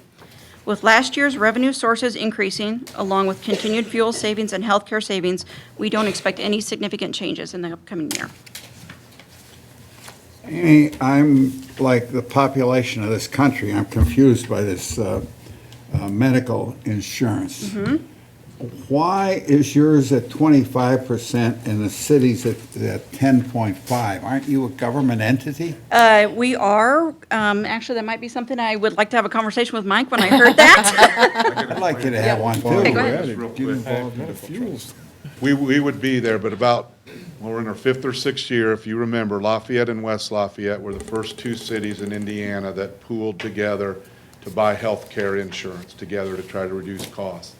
The next year, we took that down to the Indiana Association of Cities and Towns, and we got 4 cities to buy our insurance together. Now, West Lafayette dropped out at that point, but they're back in now. I actually serve as the president and chairman of the board of the IAC Medical Trust for the state of Indiana. Over time, we have built ourselves up now where we have 42 Indiana cities that go together to buy their health insurance to help control health care costs. We're about a $50 million insurance trust now, and that buying power and those kinds of numbers gives us strength out in the market, and it also helps take out the highs and lows. So like we have, without going into huge detail, we have what's called banding formulas, market rate analysis formulas, significant that we use actuarial people to put all together. So like some cities, we do all these hundreds of data points and we come up with a mark right here. Some people can get a little bit higher increase than that. Some cities actually got lower than that. So some years, if you have a bad year, you get some of the benefit of people that had a good year. And the year you have a good year, some of the people had a bad year, they get some of your benefit. And we band those together in formulas. So that's why the city of Lafayette, we're going to be at 8.6. But there were some people in our trust that got less than a 1% increase that had a really good year. But nobody for 4 years in a row in our trust now has been out of double digits. We've been able to balance that to keep every community in only single-digit increases. Unfortunately, that's only open to Indiana municipalities because it's run through IAC, but there are school corporations that do it. There may be bus companies that do that somewhere, but that's why we're able to help control our health care costs to have very, very good insurance coverage at very reasonable prices to our employees. We've been working on this for several years now. Why don't you get with these folks, Amy, and see if you can get, accepted by the cities? Okay. For that matter, work I on want the to, for fuel. the record, even though I'm the president, I'm not making any promises on that. We're a municipality, if that matters. But the school corporation is not a municipality, so. Well, no, and They're in a bus different companies, they could set themselves up as a trust and buy with other bus companies that similar situations and things like that. So Thank you, there Mayor. are mechanisms out there. Any questions of Amy? When you started this, wasn't there like 5, First Lafayette and West Lafayette did it, then the first year we got bigger enough, there were just 4 of us, and we're up to 42 communities. good job. Get a raise. Just one question. Yes, sir. When can we get bus service to SIA? Bryce, would you like to address that? Thank you. Good evening. We're actually evaluating that right now with our new long-range plan that we're working on. One of the areas that we're looking at is SIA. Gosh, yes, because there's a boatload of people out there. And I'm pretty Yeah. sure they can use that thinning out that parking lot some too. Absolutely, we agree. Thank you. Any questions of these folks from the Greater Lafayette Transportation Corporation? Thank you very much. Any questions or comments by members of the audience? There being none, once again, the City Council and with the clerk, we conduct a roll call vote on ordinance 2017-41. Heidi? Aye. Blinker? Aye. Reynolds? Aye.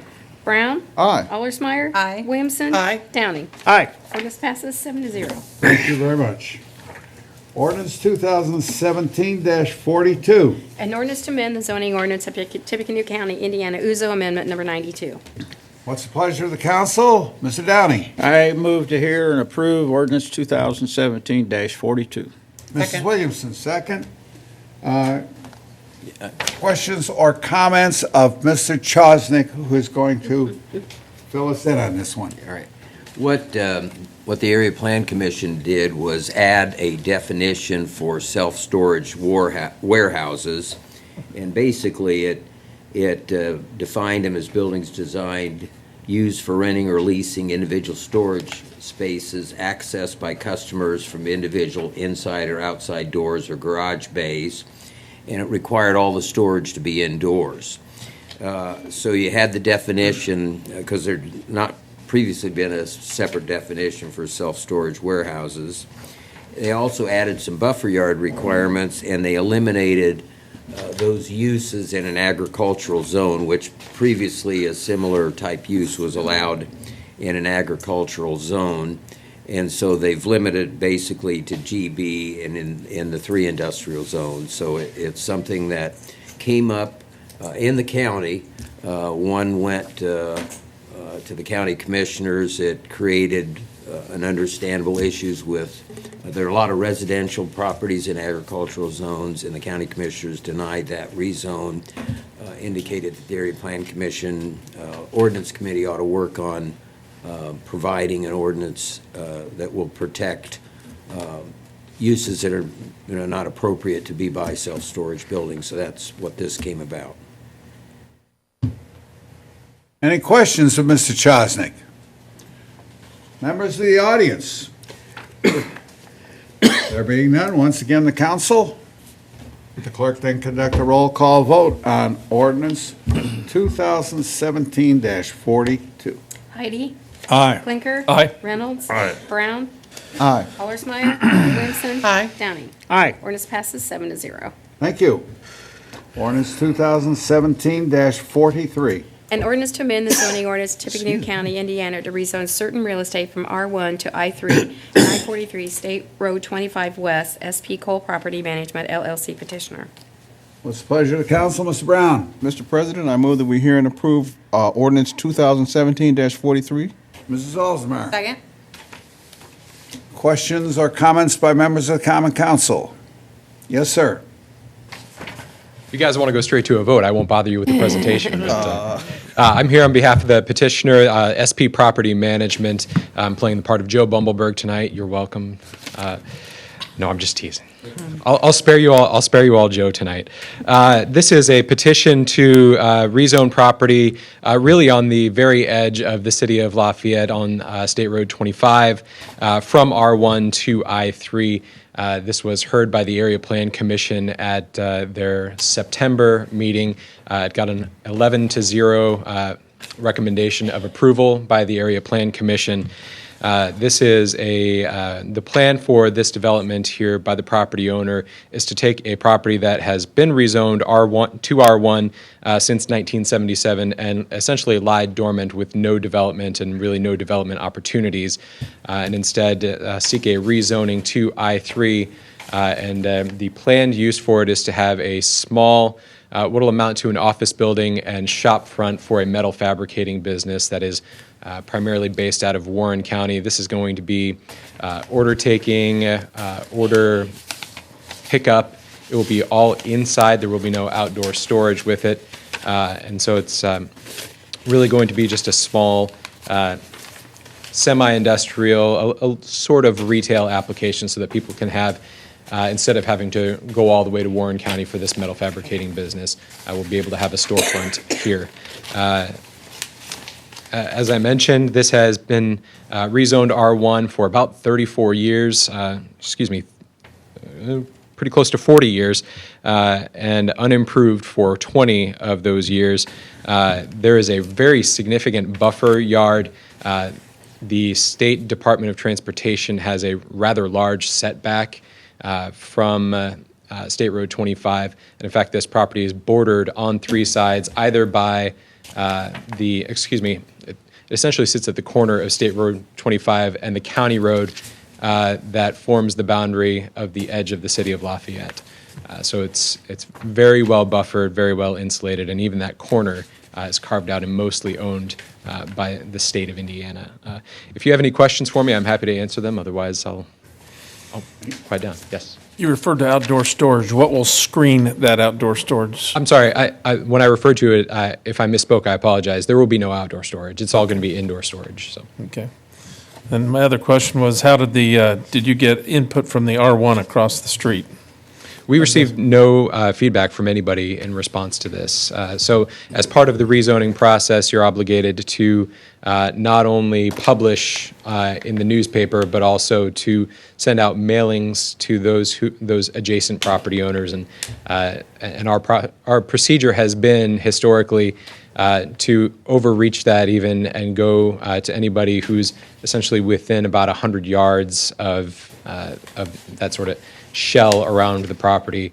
And typically, if there's somebody who has a strenuous objection, they'll either call Joe or myself, or we'll call the Area Plan Commission. We've had no such reports. So the R1 across the street was informed personally with note? They would have been directly mailed by certified mail, yep.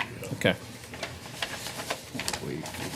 The staff recommended denial on this based on, I guess, it not having a sanitary sewer hookup and all that, but we talked about this in APC. You guys got the septic system thing worked out, right? Right. We've spoken to the neighbor. There's no objection from the neighbor. We don't anticipate that there will be any problems with that. Okay, and everybody else around that property has septic systems, right? I believe so, yes. Any other questions? When you say you spoke to the neighbors,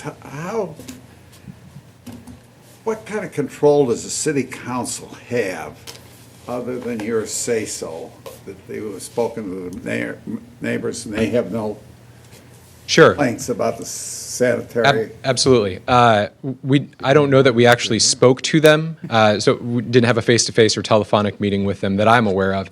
But as part of the rezoning process, before you're allowed to even present your petition to the Area Plan Commission, you have to certify in an affidavit that our office sent out these notices that are prescribed by the Area Plan Commission, and then we also have the Area Plan Commission also requires us to submit those certified mail green cards that get returned, indicating whether those were actually sent out and delivered. And then is the sign also prominently displayed at the site as well? With yes. There are actually, since this sits on a corner, there had to be signs on both County Road and State Road 25. With the degree of setback, it would have been perhaps a little bit more difficult than usual to see, hence the in triplicate notification, doing it by signposting, publication, and by sending direct mail by certified mail to folks. Any other questions? So to answer your question, it seems to be lately that if any neighbors has any issues, they usually get a hold of you, not only at the APC, but usually at home. So it's been. You can tell that they're the people who come to the meeting with their hair on fire. Yeah, they're very good at the APC about showing up if they're objective. Okay, thank you. Thank you. Thank you. Any members of the audience wish to address this particular ordinance? There being none, would the city council, anything? Would the clerk then conduct a roll call vote on ordinance 2017-43? Heidi? Aye. Clinker? Aye. Reynolds? Aye. Brown? Aye. Allersmeyer? Aye. Williamson? Aye. Downing? Aye. Ordinance passes 7-0. Thank you. Ordinance 2017-44. An ordinance to amend zoning ordinance to Tippecanoe County, Indiana, rezone certain real estate from R2 to GB, 1901 Pierce Street. Chuck Newton, petitioner. Mr. Heidi? I move to hear ordinance number 2017-44. Mr. Clinker? Second. Any comments by members of the Common Council? Yes, sir. Good evening, Mr. President, council members. I'd just like to add, this property's actually been utilized as an petroleum business for over 100 years. So it's been a business since the beginning of time, almost. And currently, the property's being utilized by Lafayette Neighborhood Housing, and they're using it as their sole fundraiser for that non-for-profit organization. So, again, just asking for your approval on this rezoning request. What are they doing with the property that's their? They're operating that haunted house that they've had spread around the community for a number of years. They were out at the Pythian home for years. They've moved around from time to time, and now they finally have a home. They think, they're interested in a long-term lease. It's been a 2-year process now for them, and they've had great success. So it's been a great revenue generator for the not-for-profit But you organization. still operate an oil company? No, we haven't been out there for a number of years. We moved to the south side of Lafayette off of Veterans Memorial Parkway, but they came in a couple years ago. We had moved. They were interested in leasing the property, so they've been there operating ever since. There's two kind of pieces of property there. There's a garage that was next to the houses that was zoned, R2, which not sure how that ever happened since this has been there for 100 years, but the main portion of the property is already zoned GB, so we're just trying to match this garage area up to the main piece of property. Thank you. Any questions? Thank you. Did you identify yourself? Yes. Okay, good. I assume you're Mr. Newton. Still. Any questions or comments by members of the audience? Having none, council? Would the clerk then conduct a roll call vote on ordinance 2017-44? Heidi? Aye. Clinker? Aye. Reynolds? Aye. Brown? Aye. Allersmeyer? Aye. Williamson? Aye. Downing? Aye. Ordinance passes 7-0. Thank you. Okay, one more thing. Start on resolutions. Now, resolutions. Would the clerk then read Resolution 2017-19? A resolution of the Common Council of the City of Lafayette, Indiana, approving one resolution number LRC 2017-10 of the City of Lafayette Redevelopment Commission, which made certain amendments to the Economic Development Plan for the Consolidated Creasy Economic Development Area and the order of the Area Plan Commission of the Tippecanoe County, Indiana, related thereto. Mr. Clinker? I move we hear Resolution 2017-19 on Yes, sir. first reading. A second. Moved and seconded. Any questions or comments before we start? Mayor? This relates back to the previous ordinances that involved the bond issue for the 3 projects that we passed earlier this evening. Dennis Otten is here as counsel on this also, and I can have him give you a brief explanation. Am I off? I told Dennis that I would answer. Oh, you let Dennis go home, okay. Yeah. Yeah. Well, Ed Chosnick is here, then he's going to give you a brief explanation of what this means. Are you charging him? We're saving money. Oh. He's going home. The process for this economic development bond is a long process, and so it started out with the Redevelopment Commission having to amend the plan to add these projects to our TIF projects. The Economic Development Commission had to approve it, and the Area Plan Commission had to approve it. Once all those approvals occurred, then it comes back to the city council, and you have to basically adopt a resolution giving your blessing to those 3 agencies that have made their approvals, and that's what this resolution's about. It's just one of the many legal steps that you have to go through to make sure something like this is appropriately vetted. Any questions of Mr. Chosnick? Sure. Members of the audience wish to address Mr. Chosnick? There being no comments, members of the city council, one last chance. Would the clerk then conduct a roll call vote on resolution 2017-19? Heidi? Aye. Clinker? Aye. Reynolds? Aye. Brown? Aye. Allersmeyer? Aye. Williamson? Aye. Downing? Aye. Resolution passes 7-0. Thank you. Resolution 2017-20. A resolution authorizing the mayor of the city of Lafayette to enter into an interlocal agreement with the city of Lafayette, city of West Lafayette, Tippecanoe County of Tippecanoe County, and the Area Plan Commission of Tippecanoe County. What's the pleasure of the council? Mr. Brown? Mr. President, I move that we hear and approve Resolution 2017-20. Second. Allersmeyer? Any comments? Mayor? This is a very simple one. We're going to buy some traffic counters for the community as we do road studies. It's an 80-20 split. We get some money from the state and federal highway. They pay 80%. Local governments pay the other 20. And Lafayette, West Lafayette, and the county, we're going to go together and buy them and share them with each other through the Area Plan Commission. We don't all need our own. So it's just authorizing me to enter into that agreement. Could one of those be placed on Creasy Lane? I don't need a traffic count. I can tell you there's a lot of traffic there. Load. Any comments from members of the audience? Hearing none. City Council, would the clerk then conduct a roll call vote on Resolution 2017-20? Heidi? Aye. Clinker? Aye. Reynolds? Aye. Brown? Aye. Allersmeyer? Aye. Williamson? Aye. Downing? Aye. Resolution passes 7-0. Thank you. Well, Mr. Easterday, It's been a long it's time. finally here. Would the clerk please read Resolution 2017-21? A resolution approving a deduction for tax abatement in economic revitalization area for real estate, Subaru of Indiana Automotive. Mr. Downing? I move to hear and approve Resolution 2017-21. Mrs. Williamson? Second. Mayor?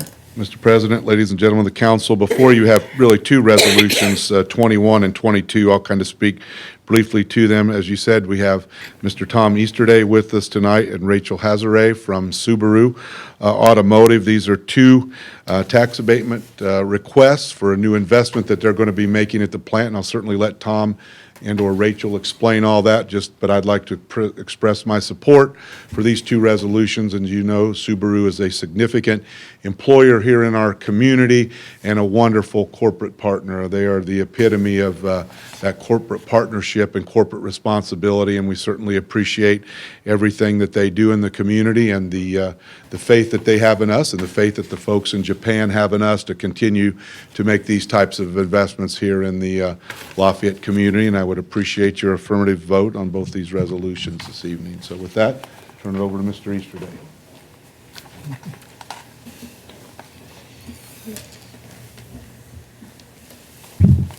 Good evening, Mr. President, members of the City Council.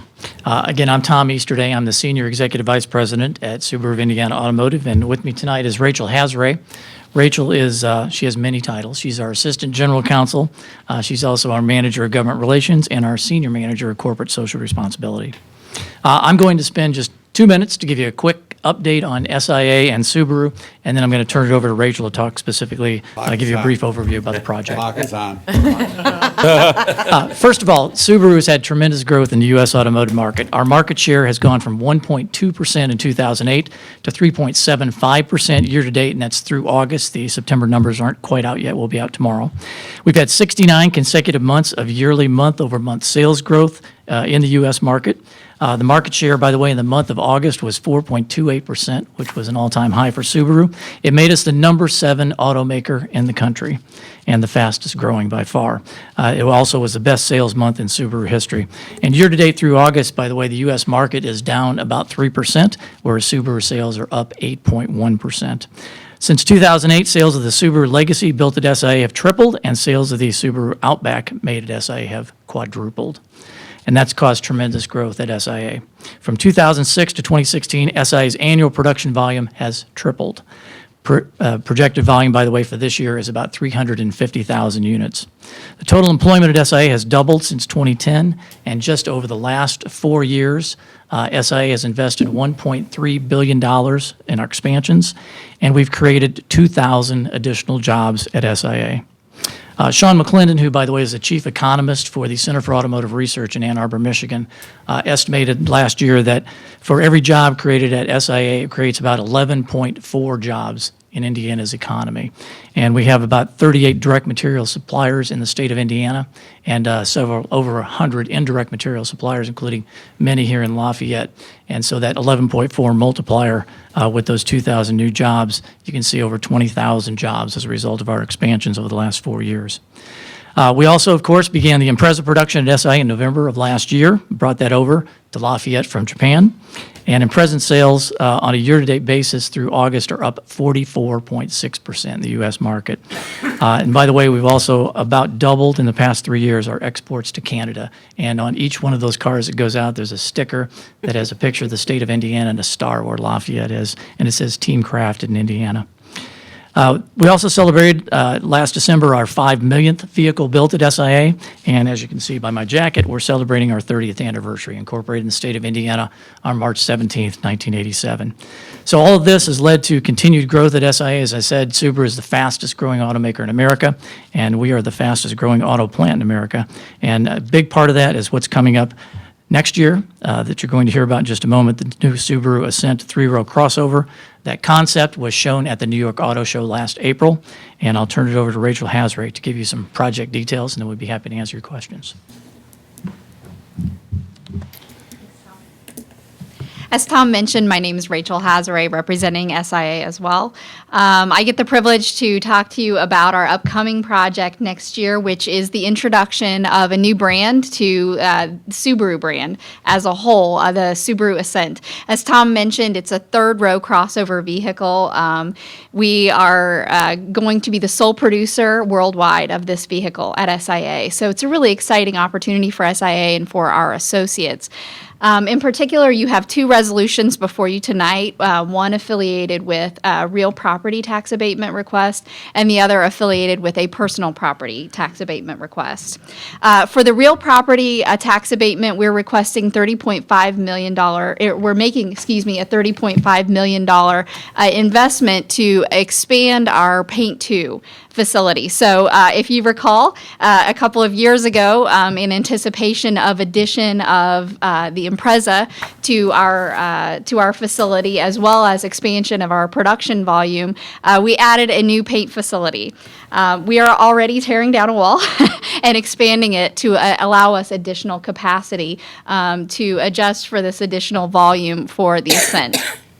We are also going to be making a $110.8 million investment in equipment that is needed, again, to support production of the Ascent. We, as of the application, we had a base employment of 5,448 associates at SIA. We're going to be adding 200 additional associates. I would note we're not actually asking for any training funds for that from the city, but we are going to be realizing that additional headcount. So if you have any questions in particular about this project, please let me know. We are anticipating, start of production probably second quarter next year. We're anticipating likely May for start of production. Well, folks, you better pass it because they got the wall torn down already. But it's better in construction than it is from tornadoes, right? We don't want to have to Been through replace that. that. Any questions of these folks? Not a wall. Thank you very much. Any comments by members of the audience? Members of the council? I'll be abstaining because I'm a third-party vendor of a sister company, Subaru America. Okay, thank you. Could you make note of that, please? Would you then conduct a roll call vote on resolution 2017-21? Heidi? Aye. Clinker? Reynolds? Aye. Brown? Aye. Allersmeyer? Aye. Williamson? Oh, sorry. Aye. Williamson? Aye. It's Williamson. Downey? Aye. It still is. That's still Chuck Dude. Are you trying to get out of here? No, It's been a long night. I am tonight. It's a good night. You still are. I believe Resolution you. passes with one abstention. Nice to meet you. Oh, God. Now, resolution 2017-22. A resolution approving a deduction for tax abatement in an economic development area, Subaru of Indiana personal property tax abatement. Mr. Heidi? I move to hear resolution number 2017-22. Yes, sir. Second. Second. Second. Okay. Pardon. Any comments, additional comments by members of the Common Council? Right now. Abstaining. Any comments by members of the audience? There being none, once again, the council, would the clerk conduct a roll call vote on resolution 2017-22? Heidi? Aye. Clinker? Reynolds? Aye. Brown? Aye. Allersmeyer? Aye. Williamson? Aye. Downing? Aye. Resolution passes 6 to 1 with one abstention. Go ahead and build another wall. Thank you very much for staying. You deserve something, a merit there for staying this long. Reports of standing committees. Reports of special committees. Reports of the mayor. Mr. President, ladies and gentlemen of the council, I have one item to bring before you. Well, I really have two. Again, I would like to go ahead and again sincerely thank Jenny Leschny, who has been our city engineer for the last several years. As you know, she actually started off with us as the director of redevelopment and then moved to the city engineers position. And during that time, we have done some significant projects here in Greater Lafayette that she's helped spearhead. And she's leaving just before we finish up Sagamore Parkway, probably one of her greatest projects that we undertook. But you can remember all the work that we've done mining the tunnel underneath downtown. It's just been a tremendous period of growth for us. And we're very sad to lose her, but we're very also happy for her. She has a tremendous opportunity to go into the private sector with Christopher Burke Engineering, as I believe the proper title is Division Director. As Director of Engineering, which is a great opportunity for her, and so we're excited for her, so I think it'd be appropriate to give her a round of applause for what she's done.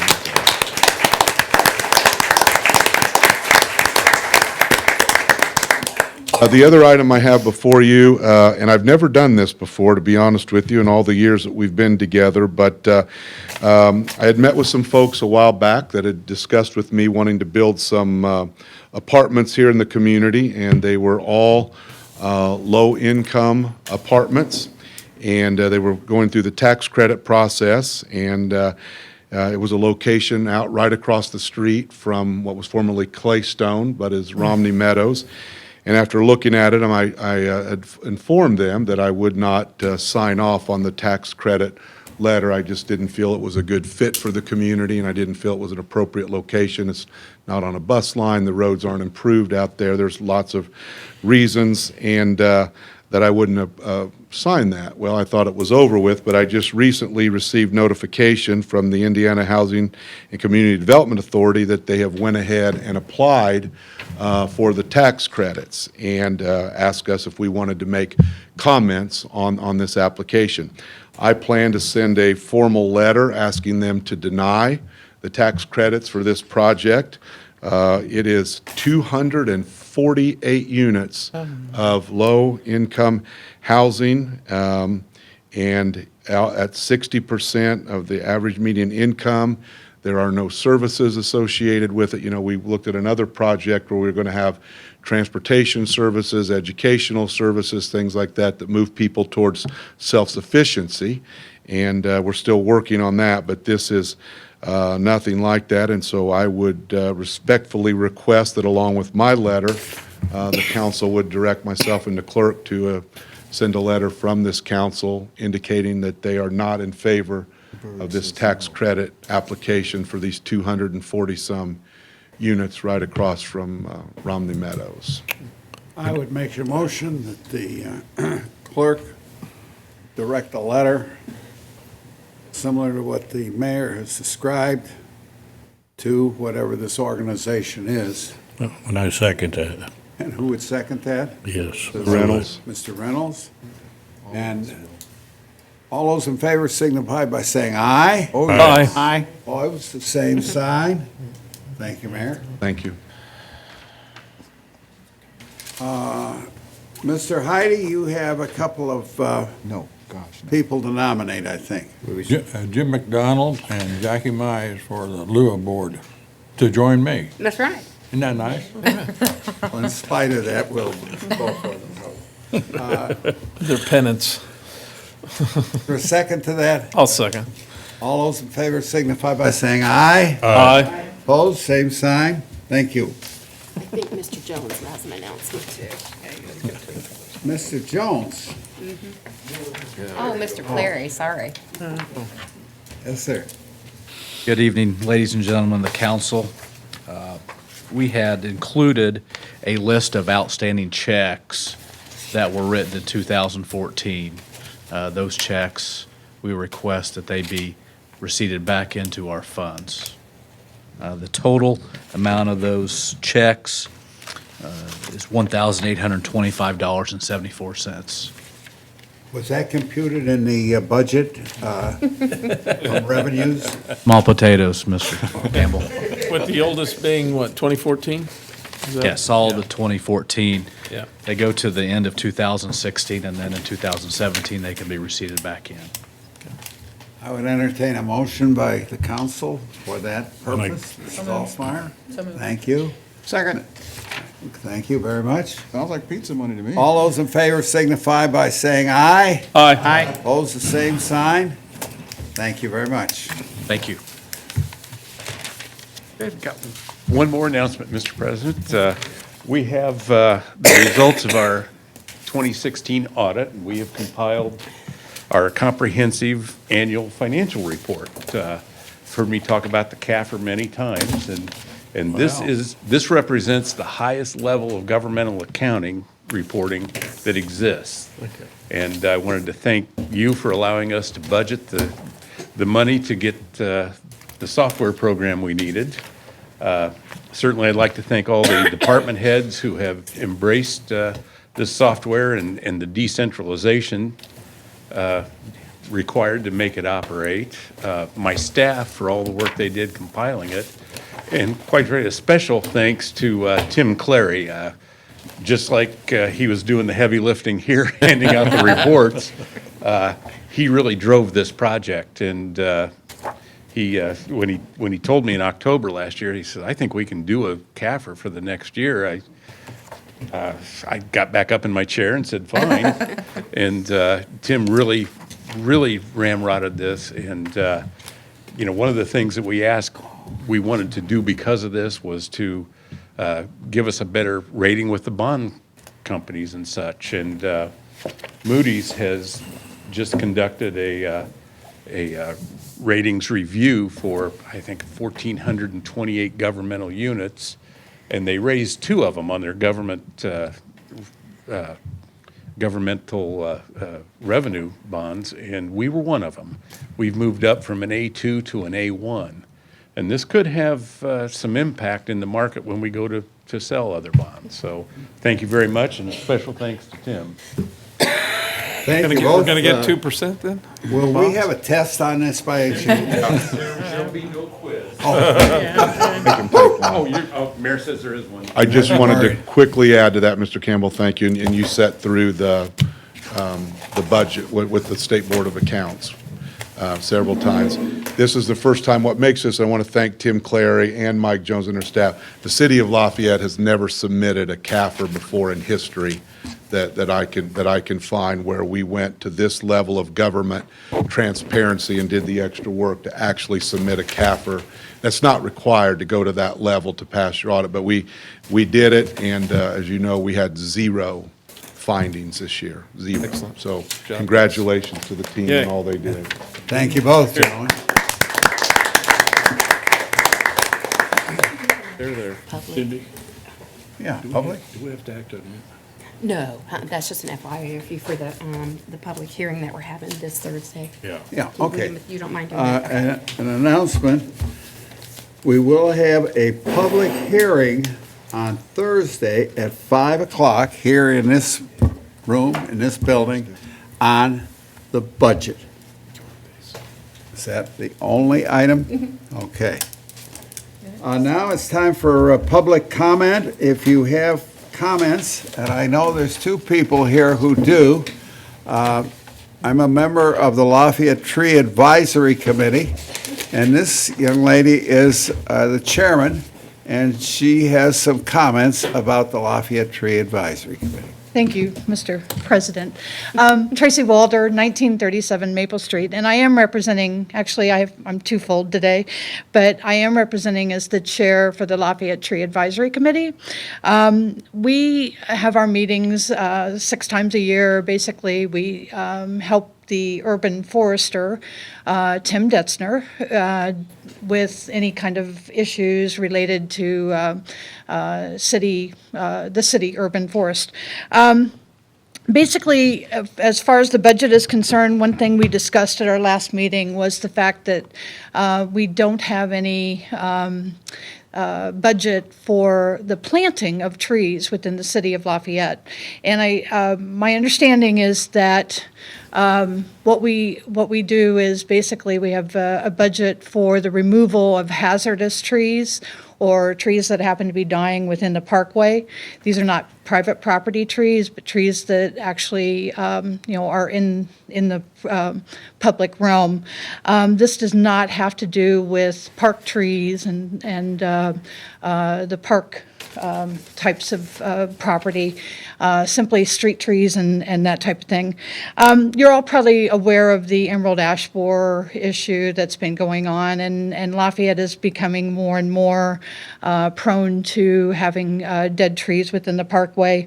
My understanding this year is that there are about 182 trees that either have been removed or will be removed by the end of the year.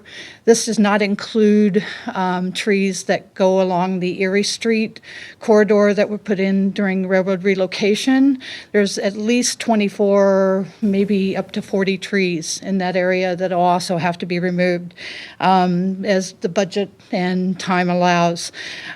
We do have a partner in planting trees within the city, and somebody, a group that do an outstanding job, Tree Lafayette, and there is no representative that I know of from Tree Lafayette here today, but over the course of this year, they have planted over 150 trees.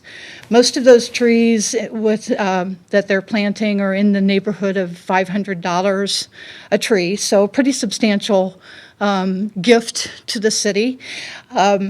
A lot of those trees, however, are meant for large projects. So they'll do things like the trail corridor there behind the other pub, certain areas where they can plant several trees in an area. They don't do a lot of infill.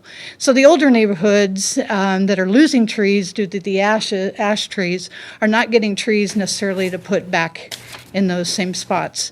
Of course, when there's a public project done, like the sidewalks that were done on 19th Street and different CDBG projects, a lot of times trees are included in the replanting of those. And so we do get trees in some of the older neighborhoods because of that. But besides the homeowner benefits of the aesthetics, the shade, increased property values, the community benefits from planting of trees too. And probably the two most important ones that you need to consider are the stormwater management that the trees will help with, and then also the reduced crime that usually happens within areas that are covered with tree canopy. So we would really like to encourage you to consider in the budget, and I know it was put into the budget, that there is possibly extra money put in, not only for the removal of trees for next year, but the planting of trees, and to consider the fact that most of those trees run about $500 at the current time. And just to let you know, we are this is our 25th year of being a Tree City Lafayette, Tree City, USA Tree City. The West Lafayette also is, the Purdue campus is also a tree campus. It is a designation that we really take as an honor, and work with many city departments to get that designation. Street department helps, the Parks department helps. So, all of those different departments do help us with that. So, do you have any questions in regards to that? I think you've talked to the people that will I'm sorry? hope. I do have one other thing. I've got another, and if Chief Flannelly could come up. I am also the Director of Operations for the Dog Park Association of Greater Lafayette. We have a city partner here, the City of Lafayette Parks and Recreation Department is our partner with being able to provide a dog park here in the City of Lafayette. In August, we hold what's called our Pooch Plunge. This year was our 6th annual Pooch Plunge. It's 3 days where we let the dogs swim after the pools have closed at Castaway Bay. If you haven't been, I know the mayor comes every year. If you haven't been, next year, please make plans for it. But as Director of Operations, I'd like to present Chief Flannelly a check for $1,000. This is a donation to the Lafayette Canine Unit. We'd like the association voted to use some of the proceeds from our event so that we could help out that department. So thank you very much.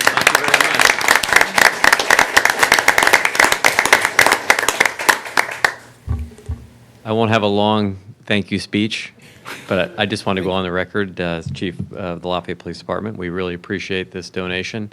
It really does help support our K-9 unit when we receive these donations from the community, and we have a very generous community that likes to give, especially to the dogs, so much appreciated. Thank you very much. How many dogs do we have? 5. 5. Thank you very much. Now for public comment. Yes, ma'am.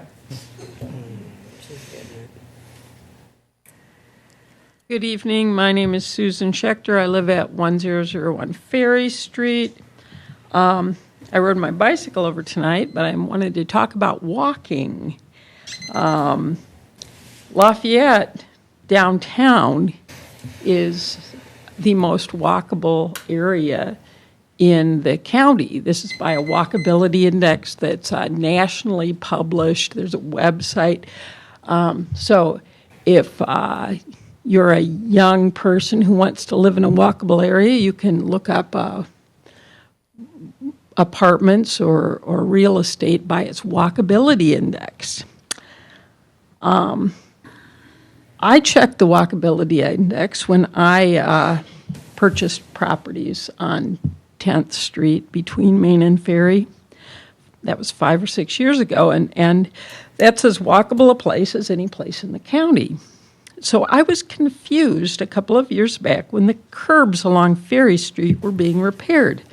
The section of sidewalk along 10th and 11th that led to Ferry was removed. So I brought pictures on my phone. I know you suggested that the one gentleman put his picture on his phone, and I've done that, and I'll show you if you can't imagine that. The sidewalk comes up. I'm walking along 10th, and I get to this sidewalk that comes down Ferry, and then it stops. It used to go to the edge, and I could walk down over the curb and continue across the street. So that section of sidewalk was removed, and Councilman Campbell, I showed you this when you were at my house back then and pointed that out, and you seemed confused by that as well. So because now, of course, people continue to walk across there through the grassy right-of-way strip, and there is no longer any grass there. There's a large bare earth patch, which is unattractive, and it gets muddy when it rains. Now, one of my neighbors, and I'll just show you, this is my corner here with the large bare patch, where there used to be sidewalk until my tax dollars paid to have it removed. So,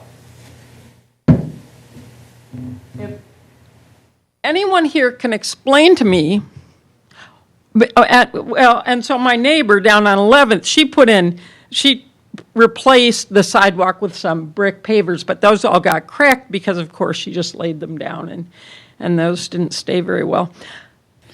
Does anyone know why this is being done?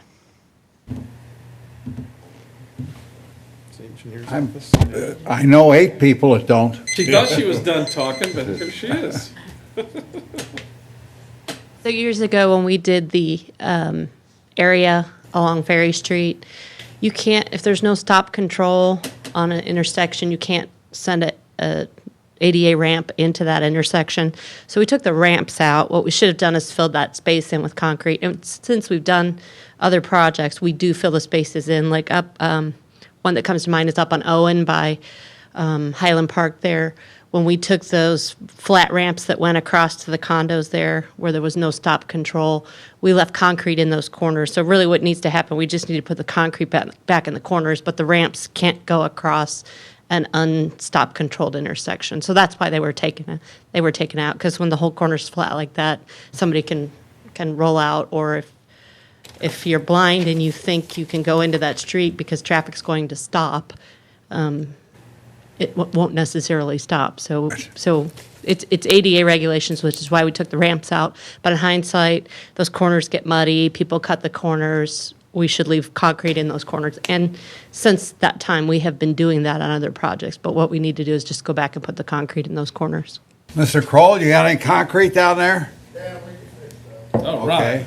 Okay. Well, that's really good to hear, because I also have a picture. Oh, wait a minute. Of One 10th load of concrete. No, of 10th crossing Columbia, which was just done in the past few weeks, and the exact same thing has been done there.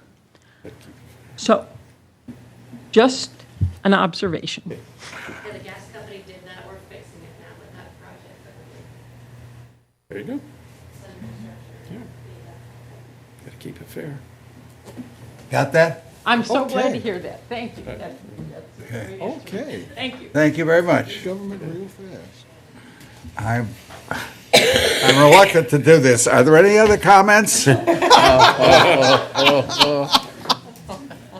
Yes, sir. Hi, my name is Russell Bridges. I live at 1114 Ferry Street. So I actually live very close to where she lives too. And what she was talking about is actually a problem on 11th Street as well. So you're walking and it's that same situation where there's dirt paths and it looks, it doesn't look very nice. I like that area of downtown, and for me, it's a big problem whenever I see things like that. You know, it decreases the property value around there when you see all these mud patches around. So I'm also really glad to hear that that's getting resolved. So Mr. Kroll's going to be out there with his cement truck. thank you. I really appreciate that. You bet. Well, go ahead, Perry. No? I move for Mr. adjournment. Heidi. No. I move to adjourn. Is there a second? Second. All in favor signify by saying aye. Aye. Yep. Thank you. Oh, you did? Coming tomorrow to the traffic thing. I had a comment. Fine. No, You didn't ask the council I know person. you did. Yeah, I do. Got to give him a hard time. How you been? What are you going to comment about? Great, oh, good. I saw him, actually a couple months ago.